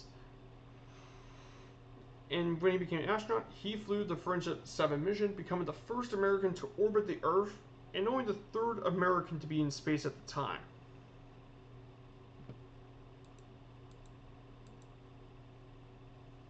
Hey, at least we got to land. Yep. And here it is. Rad Pilot Randy is going to be down in the Pipistrel virus. Ain't that a beaut. Oh! Carveramish has just followed. Thank you so much. Thank you so much for the follow.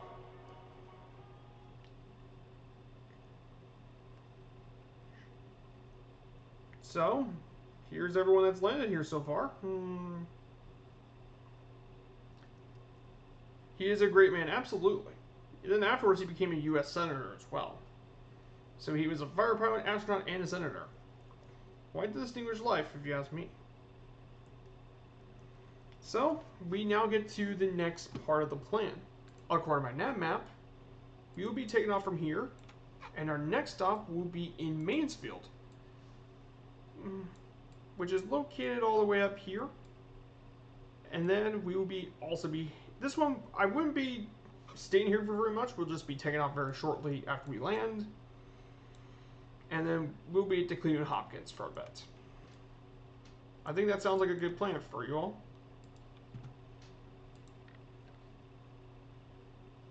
Cool. Ready to take off.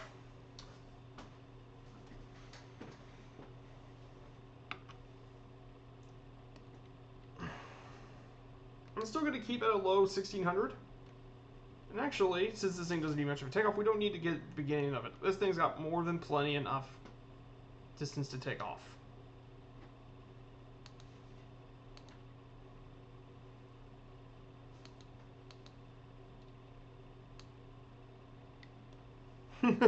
Looks like I'm already off.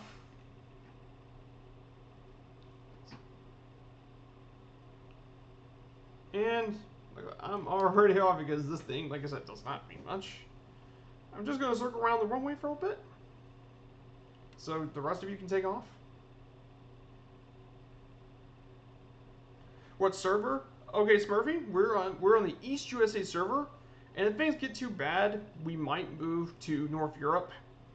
And their airport is Kilo Charlie Mike Hotel. John Glenn International will be our airport.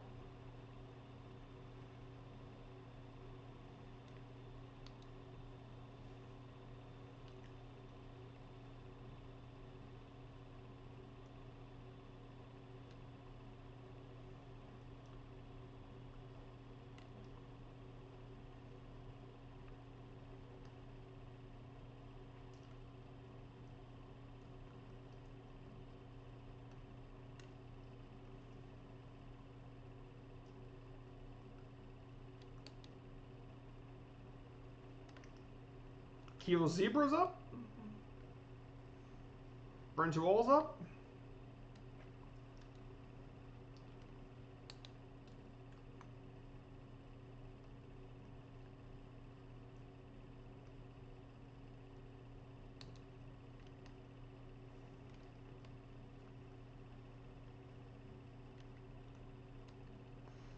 Godspeed, John Glenn, apparently from Ohio, like the Wright brothers, thus Wright Patterson base. Absolutely.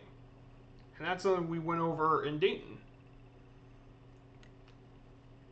So technically, both Ohio and North Carolina both have recognition for aviation. Ohio for the two people who made the plane, and North Carolina where the first flight happened.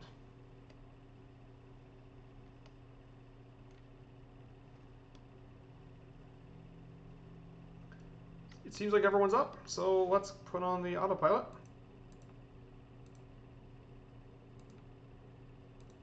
Nav mode.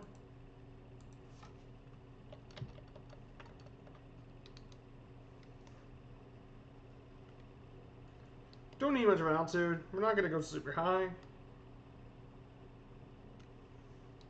Just going to fly at 1,600 feet. Boom.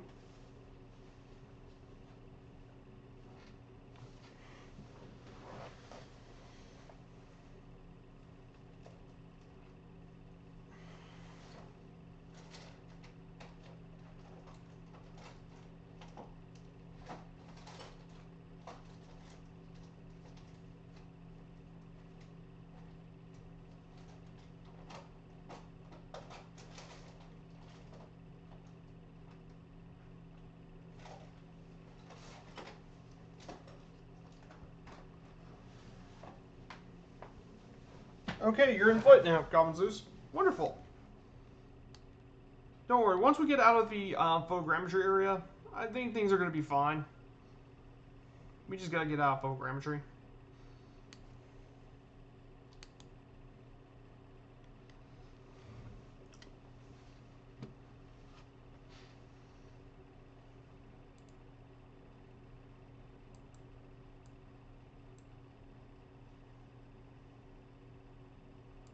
Actually, if you guys don't mind, I'm going to pause the flight while I change servers and see if anything is improved. 3, 2, 1, go.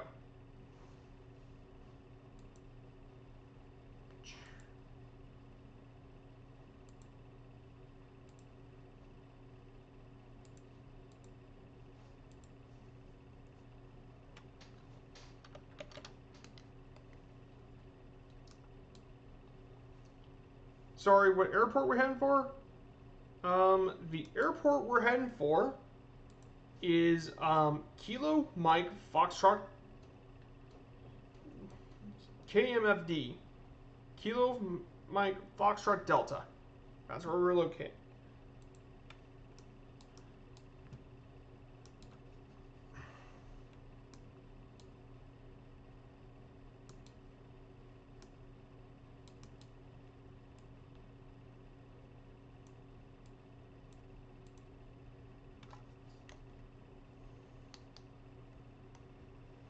There. So for all those that didn't know, I changed to the North Europe server. So I might pause it again so you all can change it.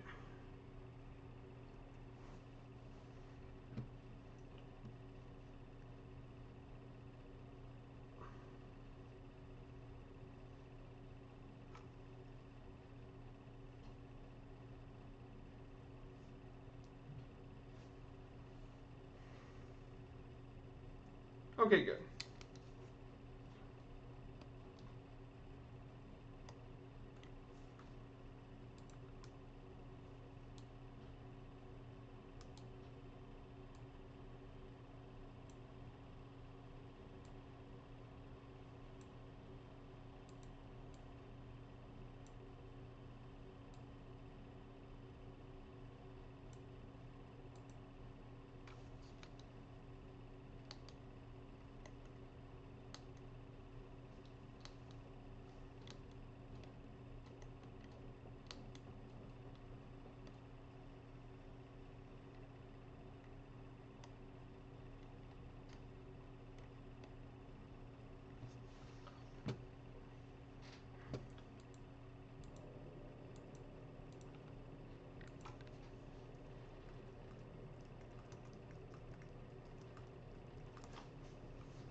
Okay, so the next thing I want to talk about is something that is very important to me as a sports fan, and that is baseball stats.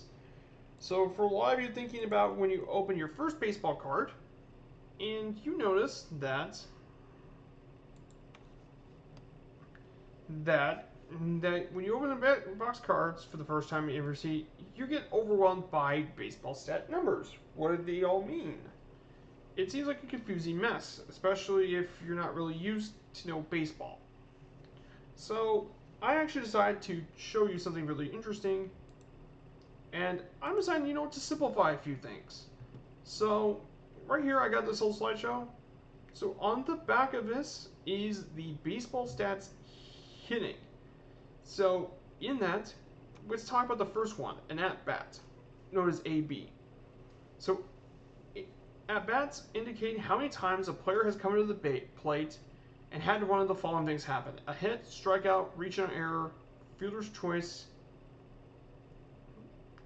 and such.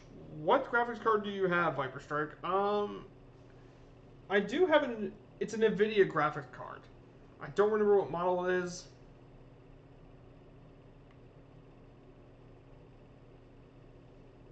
Sorry about that. I do have an NVIDIA graphic card. I don't know which model it is, if I remember correctly. So basically, that's kind of what it is. Internet's acting up. Gotta go. Sorry, friends all. It's nice to meet you too, friend all. It's a pleasure having you here. I'm sorry for all the internet issues. Because of the photo grandeur, I tried to move to a different server. Thought it would be much less of a pain to have to worry about.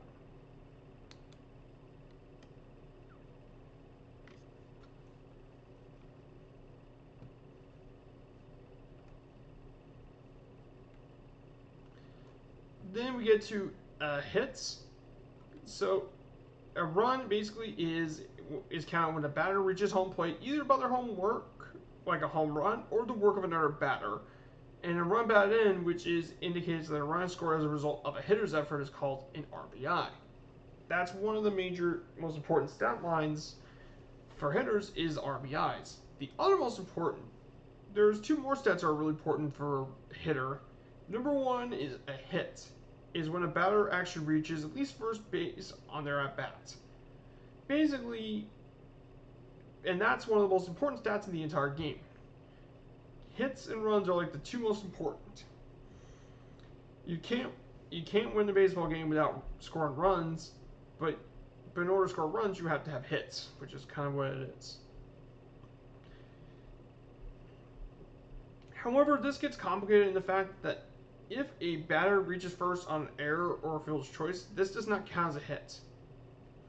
Then the hit could be diversified into doubles, a triple, and a home run. Doubles are represented by a 2B, triple by 3B, and a home run is HR. These are all classified as extra base hits, which means more than one base. Most basic box scores just list the hits itself, but if you visit a site like Baseball Reference, which is an amazing website, you can search up data for a lot of sort of things. I really highly recommend visiting the website. And I'm going to pause this again. I'm going to change the East USA server again. I'm really sorry. So let me pause this for a bit. And I'll let you all decide and see if that fixes anything. As well. Now, a base on balls, which is BB, that is just a fancy way of saying a walk, which is whenever you get 4 balls. And is rewarded first base results. Then you also have this thing called an intentional walk, which is IBB, and that also counts. What does not count as a walk is when a batter is hit by the ball, which is a hit by pitch. That does not count as a base on balls.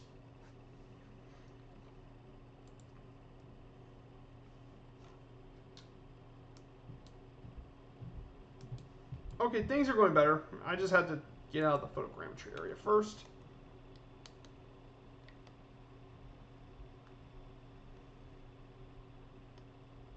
So guys, if you didn't know, I changed servers again to East. So I'll pause it again just for you all to catch up.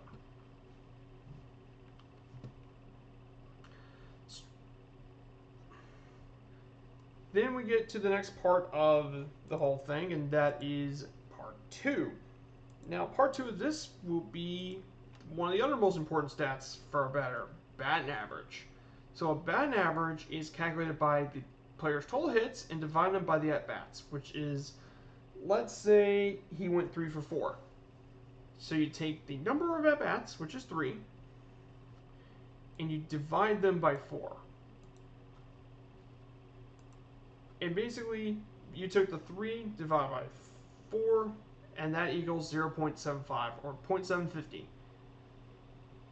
And basically, that's how you calculate batting average. And that's one of the most important stats, especially for a yearly total as well. Then we get to slugging percentage. This one, I put the equation on screen, so for y'all to look at. Slugging encompasses total bases, which includes all extra base hits divided by at-bats. So the total number of bases, which is represented by this equation, so plug all those in, divided by all at-bats, and you get your slugging percentage.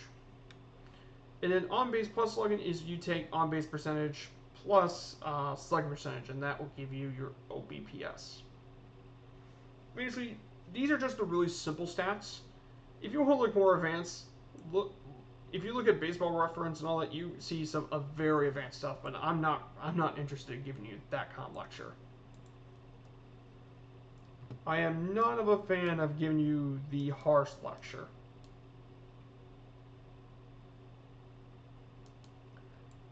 I'm not going to give you that kind of lecture.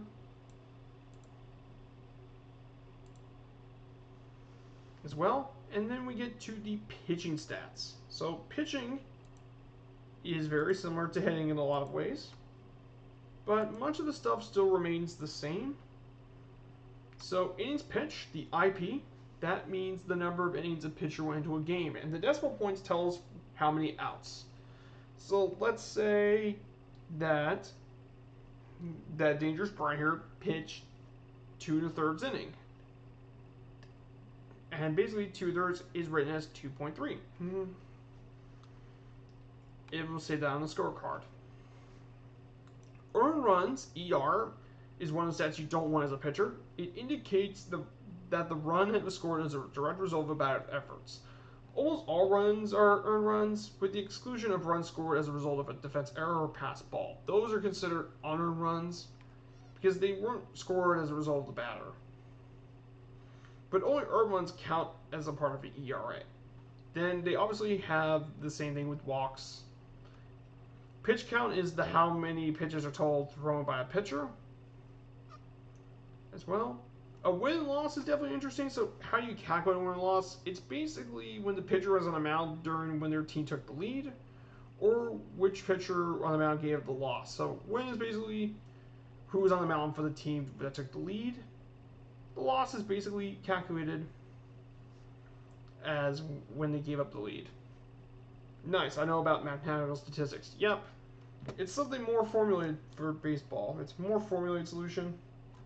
And I think that's kind of solution. Now we get to the big one, ERA. So ERA is the big one. Something pitchers, the lower the ERA, the better. Basically, an ERA is one of those stats where the lower it is, the better. Basically, an ERA is calculated by the number of earned runs they've allowed divided by the innings pitched, and then it's multiplied by 9, which is the traditional length of a game. So basically, let's say Goblin Zeus gives up. He pitched 9 innings and he gave up 2 runs in 9 innings. So you take 2 earned runs divided by 9 innings, 2 divided by 9, and then you multiply that by 9, which will give him an ERA of 2.0. As the 9 on the bottom and then the number 9 on the top, they cancel each other out, and that will give us an ERA of 2. 2 per 9 innings. Basically, it's simple as that, I think. Then the more advanced pitching stats, FIP, which is another one, is controlled by the pitcher.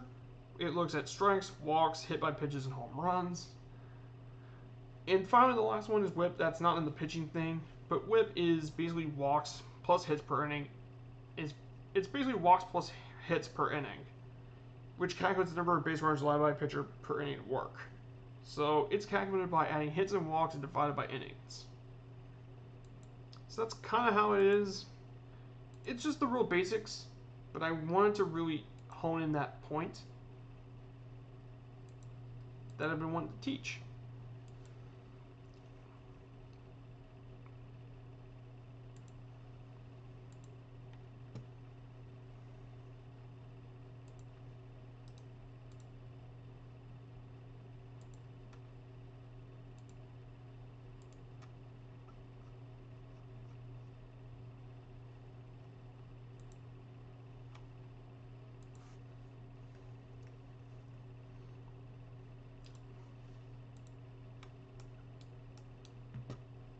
It's, like I said, it's really nice out here. We're at a good time.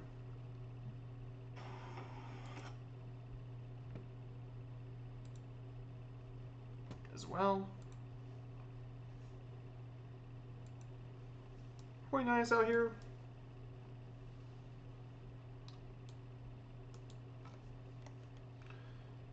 It's quite nice scenery out here.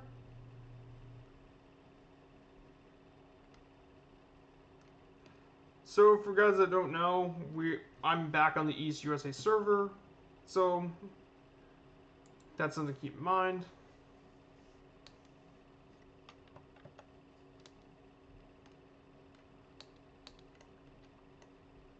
Whoa. I wonder who's down there on the ground. Smurf is on. Look how much low you are in Smurf. It's extremely low ground.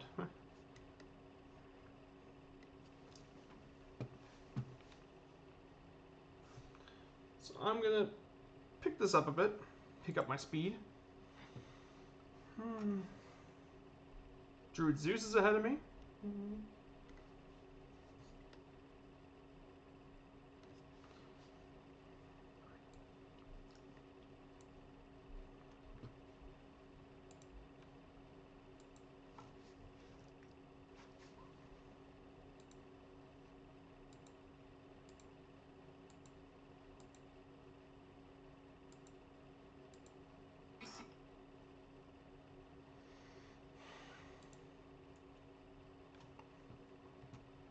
I have an Almac and Sport Results, the Grays. They're from from Return to the Future. Oh, that's cool. Yeah, there's a lot of Sports Almanac stuff there produced for quite a long time. And I think I got one of these back home. I think I have the book somewhere. I might have to look for it.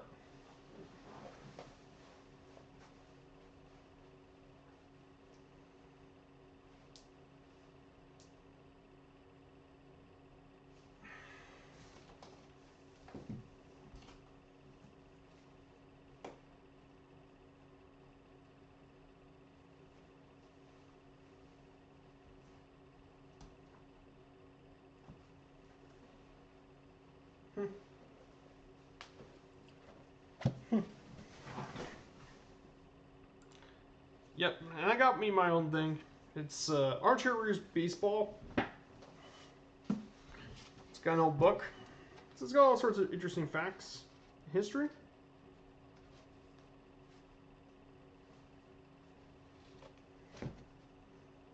It's got one of these. Yep.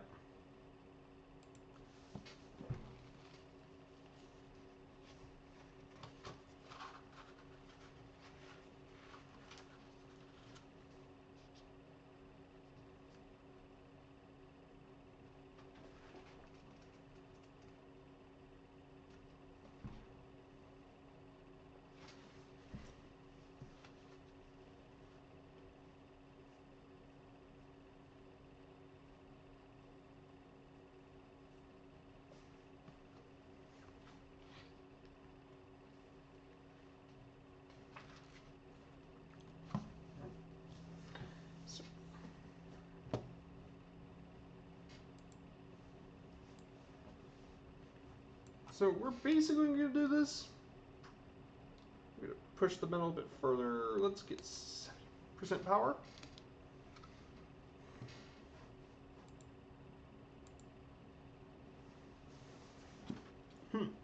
I got some pretty interesting facts about itself. So, got some interesting things to know about. Let's see. I got lots of facts.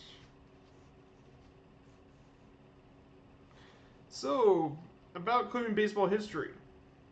In fact, the worst record in Major League Baseball history was actually held by Cleveland. It was actually not the Indians. It was actually a different team. The Cleveland Spiders actually had the worst record. Their record was, guess how many wins they had? They only won 20 games out of 154. So basically, it's a record of 20 and 134, which is horrible.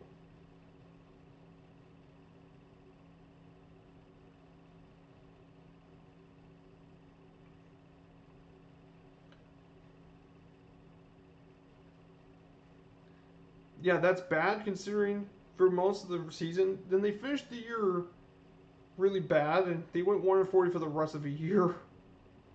1-40. Well, the problem was because there was no rules prohibiting multiple team ownership, which means all the best players are transferred from Cleveland to St. Louis, and that's why they had so many bad players. In fact, they were a horrible draw in Cleveland. They only attracted 150 fans per home game, which is, I mean, it's embarrassing. It's absolutely embarrassing. And they forced the team to play 112 games on the road, which, I mean, that's a pain in the butt back in the day. Yeah, so yeah, the city of Cleveland's kind of cursed. It's not all bad for the city. So if you want to know, this is the book I got. This is the Armchair Baseball. It's got tons of facts. It's a really nice book. I really recommend reading it for a bit.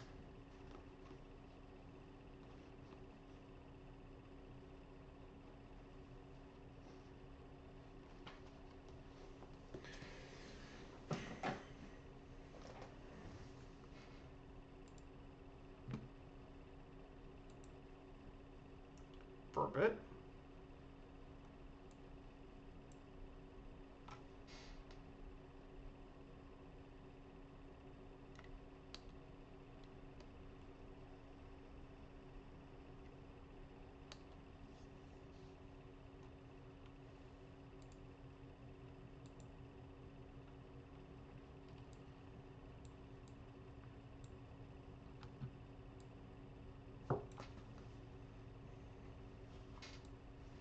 So we're getting close to the small town, Mansfield, which isn't too far. So you know what? I'm gonna decide. I'm gonna go all out, full throttle.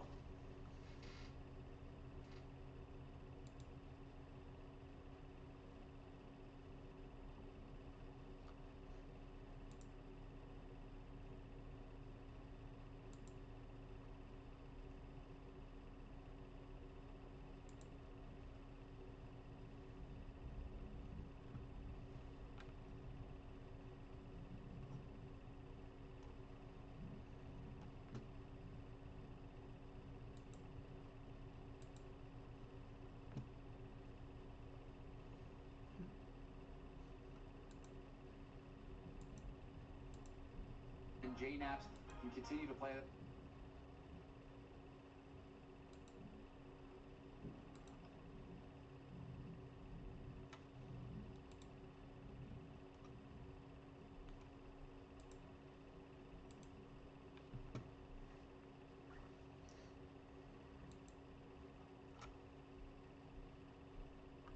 So basically, we're not pretty far.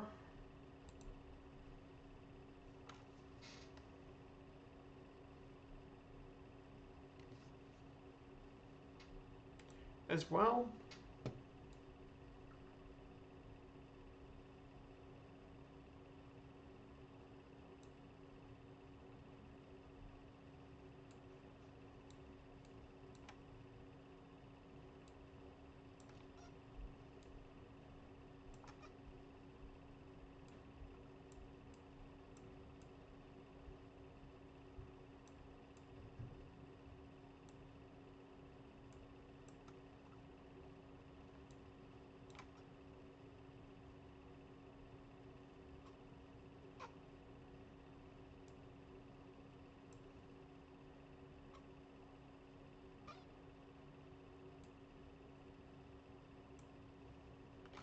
BNF Smurf.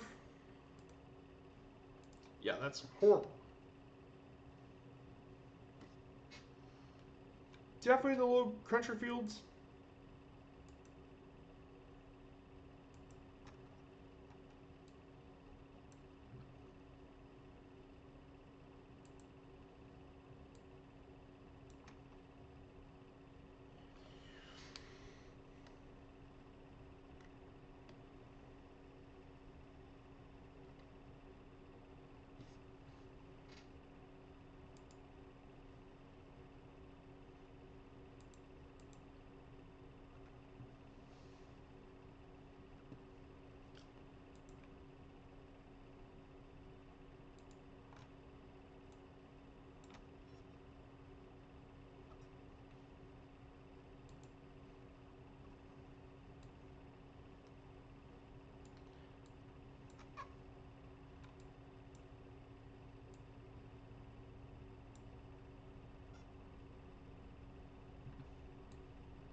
So according to my nav map, well, we're basically applying to a lot of flats and a lot of different sort of photogrammetry. Well, the trees look kind of nice. Not gonna lie.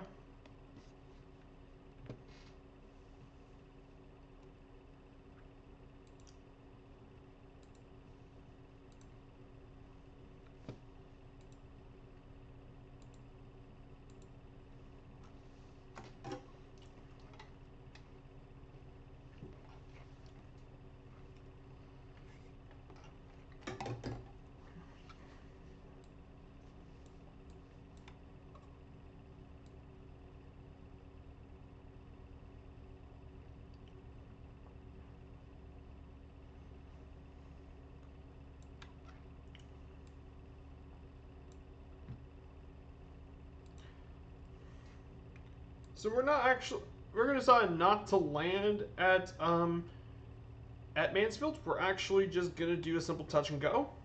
Just a simple just touch and go. That's where we're gonna plan on doing.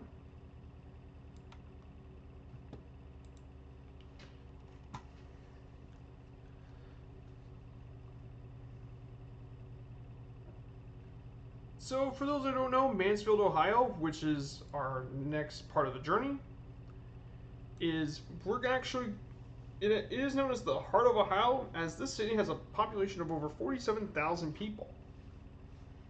And this city is most well known for being the location for big films like The Shawshank Redemption, Air Force One, and Tango and Cash. Those are basically the major things about Mansfield. There's not too much I really know about Mansfield, but that's just from what I researched.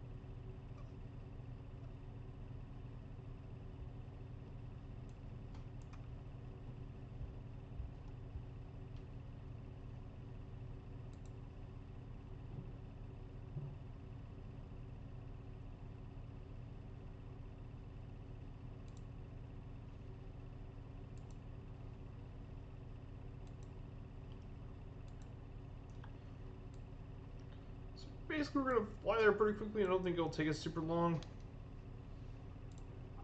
Let's see how much fuel I got.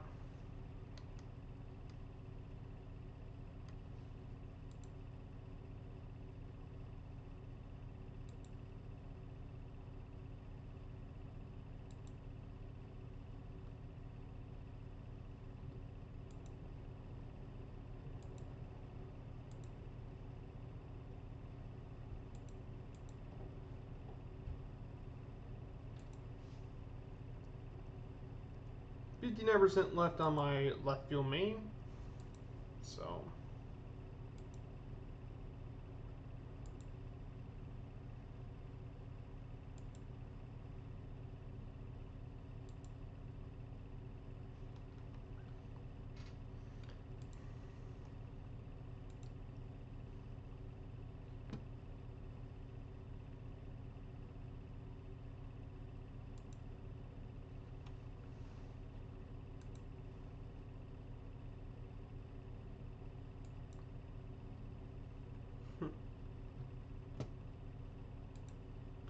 So basically, like I said, it's kind of more hilly. Maybe I should raise the altitude a bit.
'Yeah, yeah, we're getting the more hilly part of Ohio.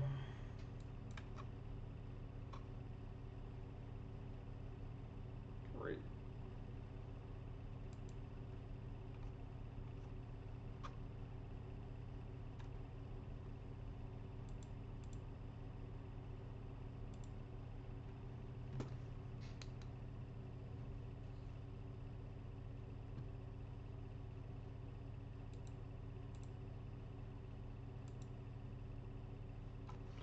$2,000 feet would be pretty good.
Oh yeah, you're in the Jabiru. There, Goblin Zeus. Nice. Jabiru is such a. I think it's one of my favorite add-on planes. I like the 152, but I also like it to have autopilot. And I think it's a really nice solution to have.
So, guys, do you have anything to let me know in the chat?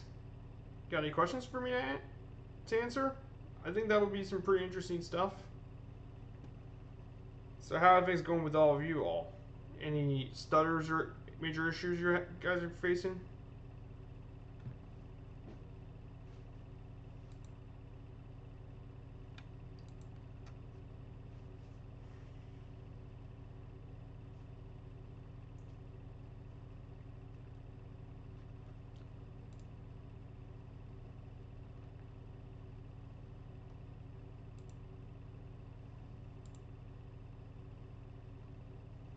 How many countries really play baseball? Well, I think that's a great question. In terms of baseball, I would say the countries that mostly play baseball are the United States, Canada because of the Toronto Blue Jays, Puerto Rico, Dominican Republic, Venezuela,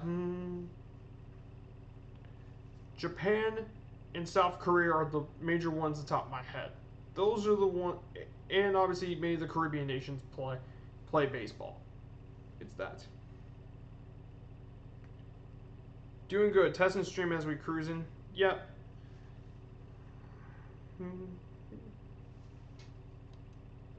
I know that's not easy. If you guys don't mind, I may want to try and catch up to you all. So, if you don't mind.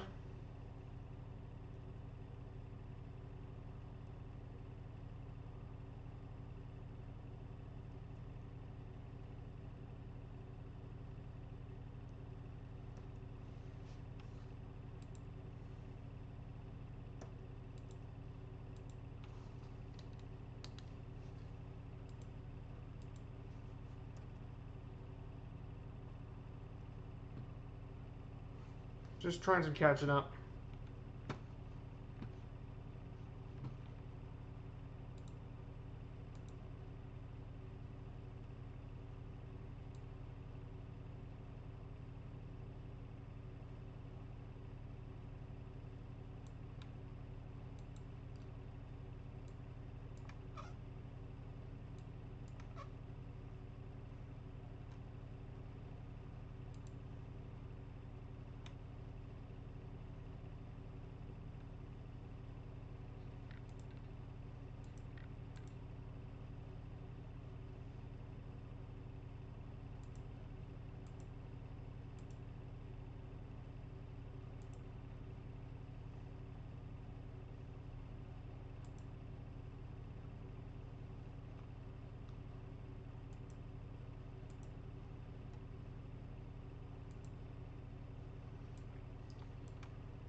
That's fine.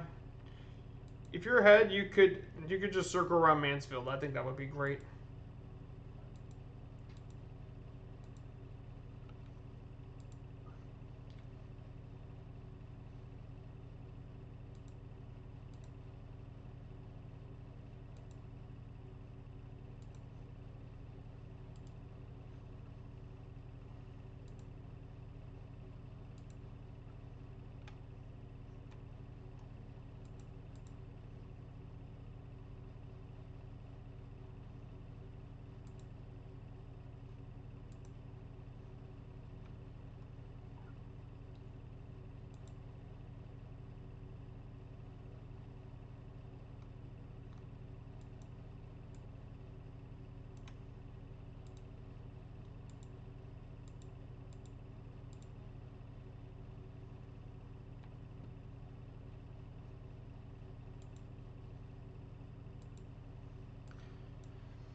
So I'm gonna go ahead and do part one of my thing, the meat and the whole of my whole presentation.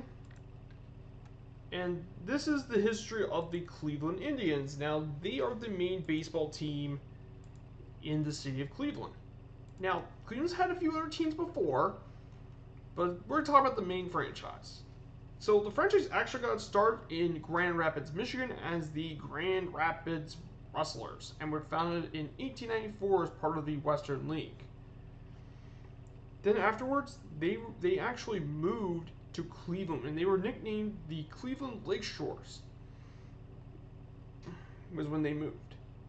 Around the time, Ban Johnson, which was the original president of the American League, changed the name of his league to the American League. And in 1900, the AL was still considered to be a minor league, and then in 1901, the Lakeshores were renamed the Bluebirds when the American League broke with the National League and declared itself as a competing major league.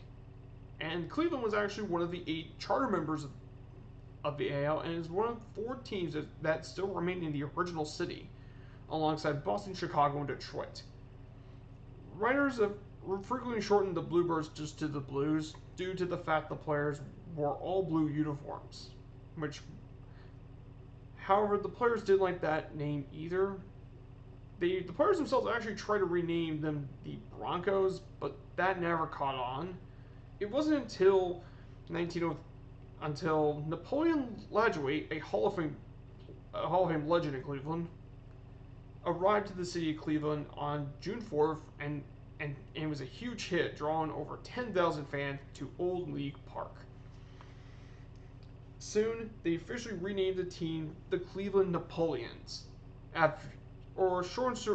which is soon shortened to the Naps, which is named after Napoleon Lajoie's first name, after the newspaper did a writing contest. With him gone, the franchise needed a new name then. So some asked the baseball writers to come up with a new name, and based on the input, the team was actually renamed the Cleveland Indians, a name that has stuck on for a very long time. After the new name, the Cleveland Indians didn't really do much, but in 1920, after the infamous Black Sox scandal, with only a few games left, Cleveland and Chicago were neck and neck for first place at 94-54 and 95-56 respectively. The Chicago owners suspended 8 players due to this, and the White Sox have actually lost 3 of the last 4 in the final series, while Cleveland won 4 and lost 2 in their final 2 series. Thanks to this, Cleveland finished 2 games ahead of Chicago and 3 games ahead of the Yankees to win their very first ever pennant or American League Championship.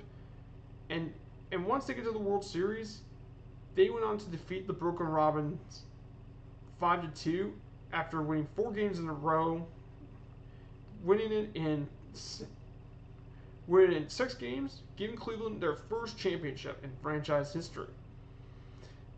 However, after that, the Indians were just a middling team by the 30s, finishing 3rd or 4th most years. 1936 brought Cleveland a new superstar in the 17-year-old pitcher Bob Feller, who I'll mention more about when we get to the legend section as well. And he came in dominating the league with his absolutely disgusting fastball. I mean, in his legend thing, he once threw a fastball 107 miles an hour, which was the 2nd fastest pitch ever recorded. To put that in perspective, most major league fastballs are around like 98. He could throw it 107. That's the fastest he's thrown. Good luck hitting that.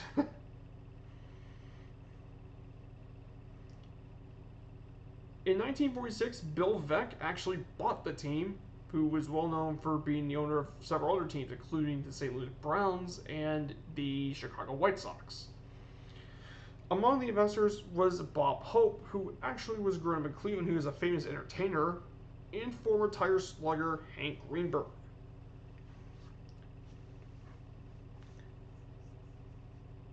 Veeck bought Cleveland a gift for promotion. At one point, he actually hired rubber-faced Matt Paquin, the Cleveland Prince of Baseball, as a coach. but it was used as a promotional stunt, and trust me, Bill Feck was quite the eccentric GM as well.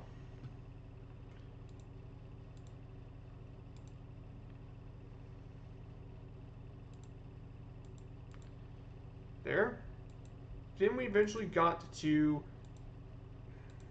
the interesting point as well. Cleveland also, in addition to this team, they actually abandoned the League Park to take up residence at the massive Cleveland Stadium. And thanks to Veck's leadership, he actually played a really important part. He actually signed Larry Doby, who became the first black player to play in the American League, and only the second ever to break the major leagues after Jackie Robinson. And during 1948, after the team needed pitching, they also signed legend Satchel Paige. Thanks to all these new additions, they beat the Boston Red Sox in the one-game playoff to go to the World Series, and they defeated the Boston Braves 4-2 to win their first championship in 28 years. And surprisingly, this was actually their most recent championship. They haven't won ever since, which tells me that the city of Cleveland's kind of cursed.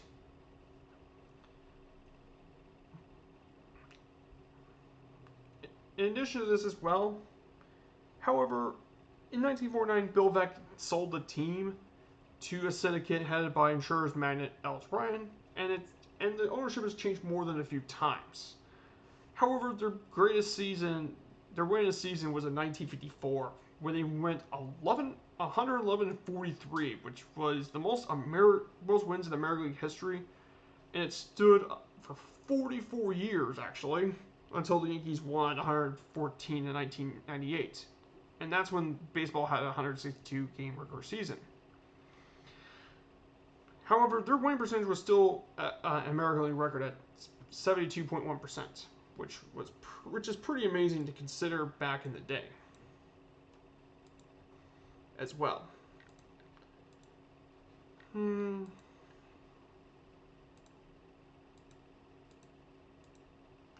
So right here we saw Bob Lemon. Right here, that's our left picture. The middle picture was the 1948 Cleveland Indians, the last team of them to win the World Series. And then on the right was Rocky Calvillo. Now, he actually is a bit later on down. However, unfortunately for them, despite making it to the World Series, they actually lost to the New York Giants. And one of the most important moments from that series was Willie Mays' over-the-shoulder catch in Game 1. And if you ever got a chance, you should definitely look up the catch by Willie Mays. Foolish Baseball did that, and that catch is way more impressive than you would think. It's kind of crazy. But for the rest of the 50s, they were quite the talented team. However, outside of that, from 1960 to 1993, they were absolutely terrible. They were horrible. They only managed one third-place finish in 1968 and 6 fourth-place finishes, but the rest were at the bottom of the standings. Like, they were bad. They were awful. The 1970s weren't great either. They traded away several future stars, including Greg Nettles and Dennis Eckersley. And those players all traded for players with no impact, and they had to go through a lot of ownership changes. They were sold like many times as well.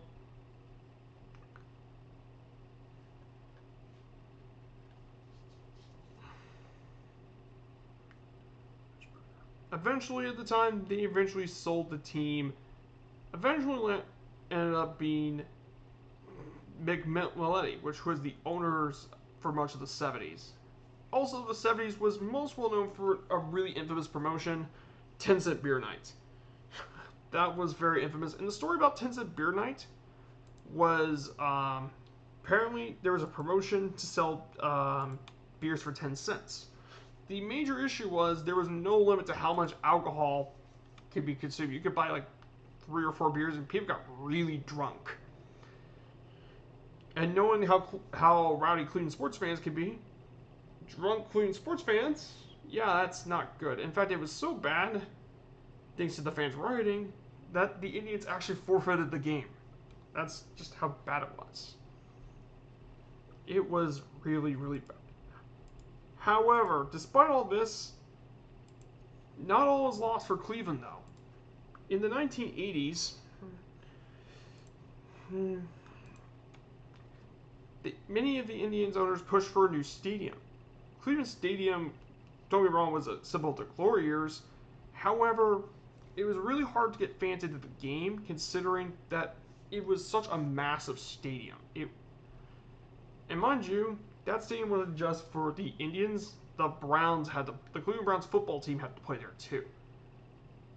And not to mention, the old stadium was not aging very gracefully. In fact, it was so bad that entire chunks of concrete just fall off in sections. And the wood pylons located in the stadium were petrified, which is really, really bad, to say for the least. So thankfully, they managed to get a proposal in 1984, and finally in 1990, the voters passed excise tax. Thanks to this tax, they managed to get the new stadium, Jacobs Field, and that completely turned around the fortunes of the franchise. Then, also in addition to the 80s, they sent Joe Carter to the Padres for two unproven players, Sandy Alomar Jr. and Carlos Borrega. Alomar Jr. made a huge impact as a player, being elected to the All-Star team and winning Cleveland's 4th Rookie of the Year award. And Borrega became a 3-time All-Star for their team. But John Hart, I think, was the most important addition. He made some really big moves. In '91, he hired Mike Hargrove to manage the team, and managed to acquire Kenny Lofton, who was a really good player.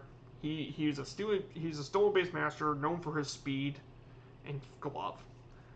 And by the 1993 season, this team had a lot of really talented young players. I mean, and those are some pretty major names if you know baseball. That included players like Omar Vizquel, Albert Bell, Jim Thome, and Manny Ramirez, alongside Kenny Lofton, were some huge players. And in 1995, they managed to win not only their first division title, but their first World Series berth since 1954. Unfortunately, they lost to the Atlanta Braves at 6 games in that as well, which we got a picture of young Manny Ramirez. In 1996, they repeated, but they lost to the wildcard Orioles in the division series. And then in '97, they went back to the World Series after an 86-75 record. But they went on against the Florida Marlins, which, by the way, were only 4 years old at the time. Which were only 4 years old. They only just got started in '93. And despite taking a 2-1 series lead in Game 7, however, they choked it as Edgar Renteria hit the game-winning home run in that series to give the Marlins their first championship. In fact, Cleveland became the first team to lose the World Series after carrying the lead into the 9th inning of the 7th game, which is just, I mean, that's just really unlucky. Okay, it appears that we're getting near Mansfield, actually.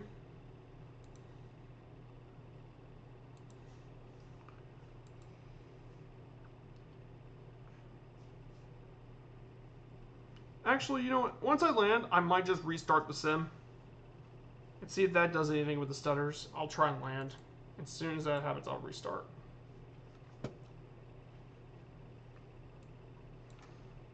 And see if that solves any of the lag issues.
Buzz in the tower. Yep. But I mean, the stars are getting really bad. Like, I'm not having any CTE issues. It's just there's so much. Plus, it's that and running OBS, just not really doing very well.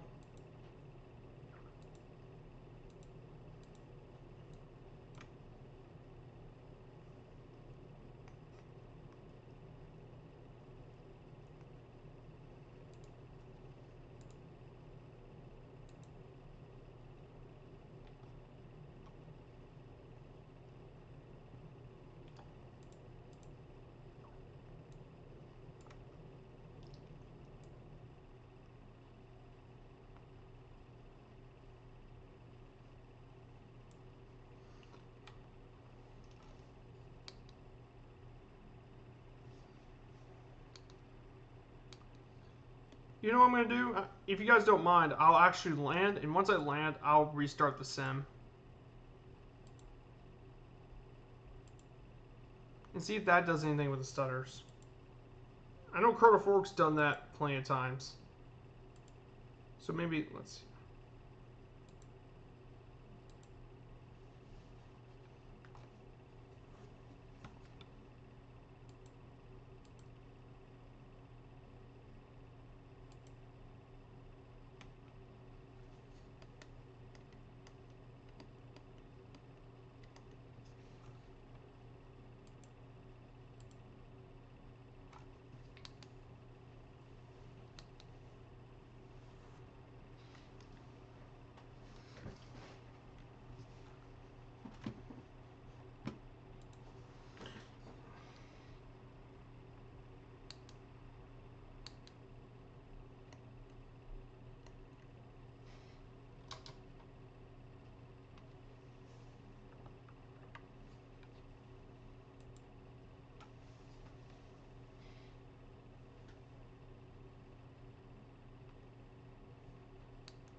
Actually, you know what I'm thinking about?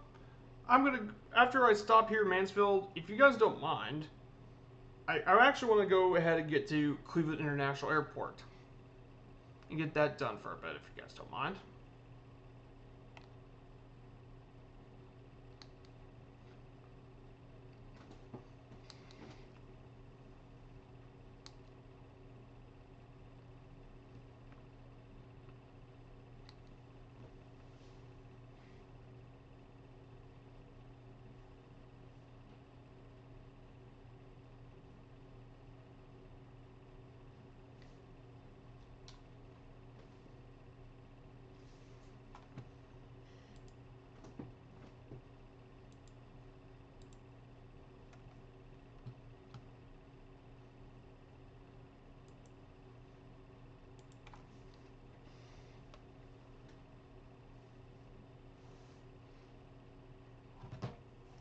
Yeah, there's a lot of folks flying Ohio. Yeah.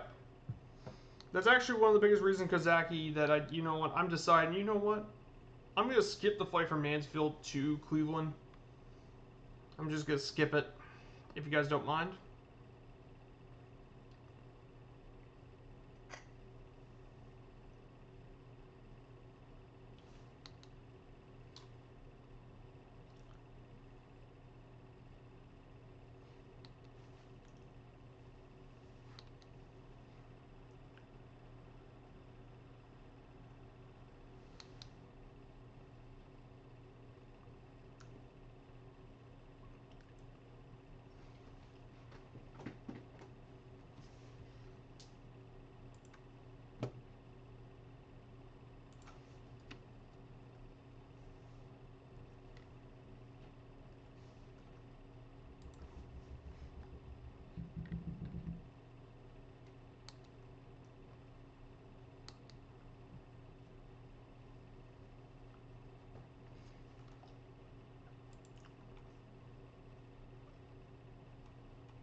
About to land.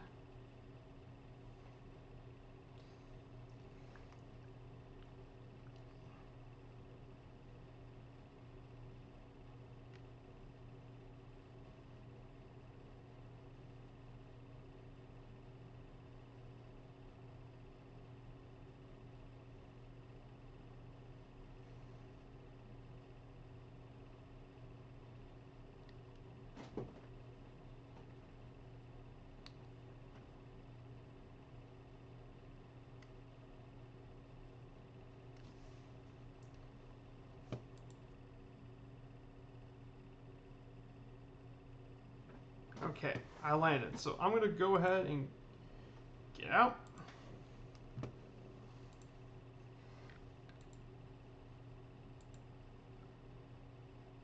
Yeah, that's why I'm getting out of here. That is why I'm out of here, Goblin Zeus. My frames are really bad for some reason. So let me get to intermission for a bit.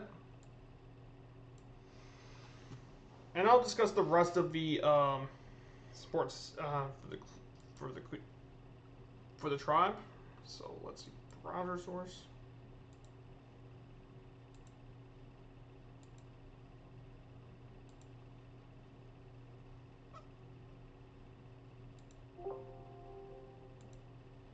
Yep. It is really bad. CTD going down the main menu. If it's the place you gotta do it, that's the place. I kind of agree. Another CTD. Ugh.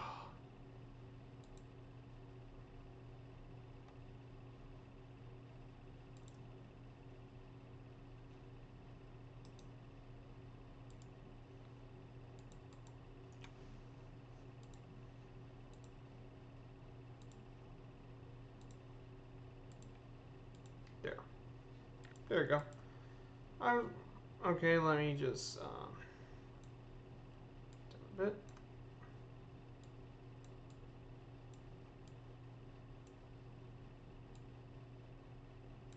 There.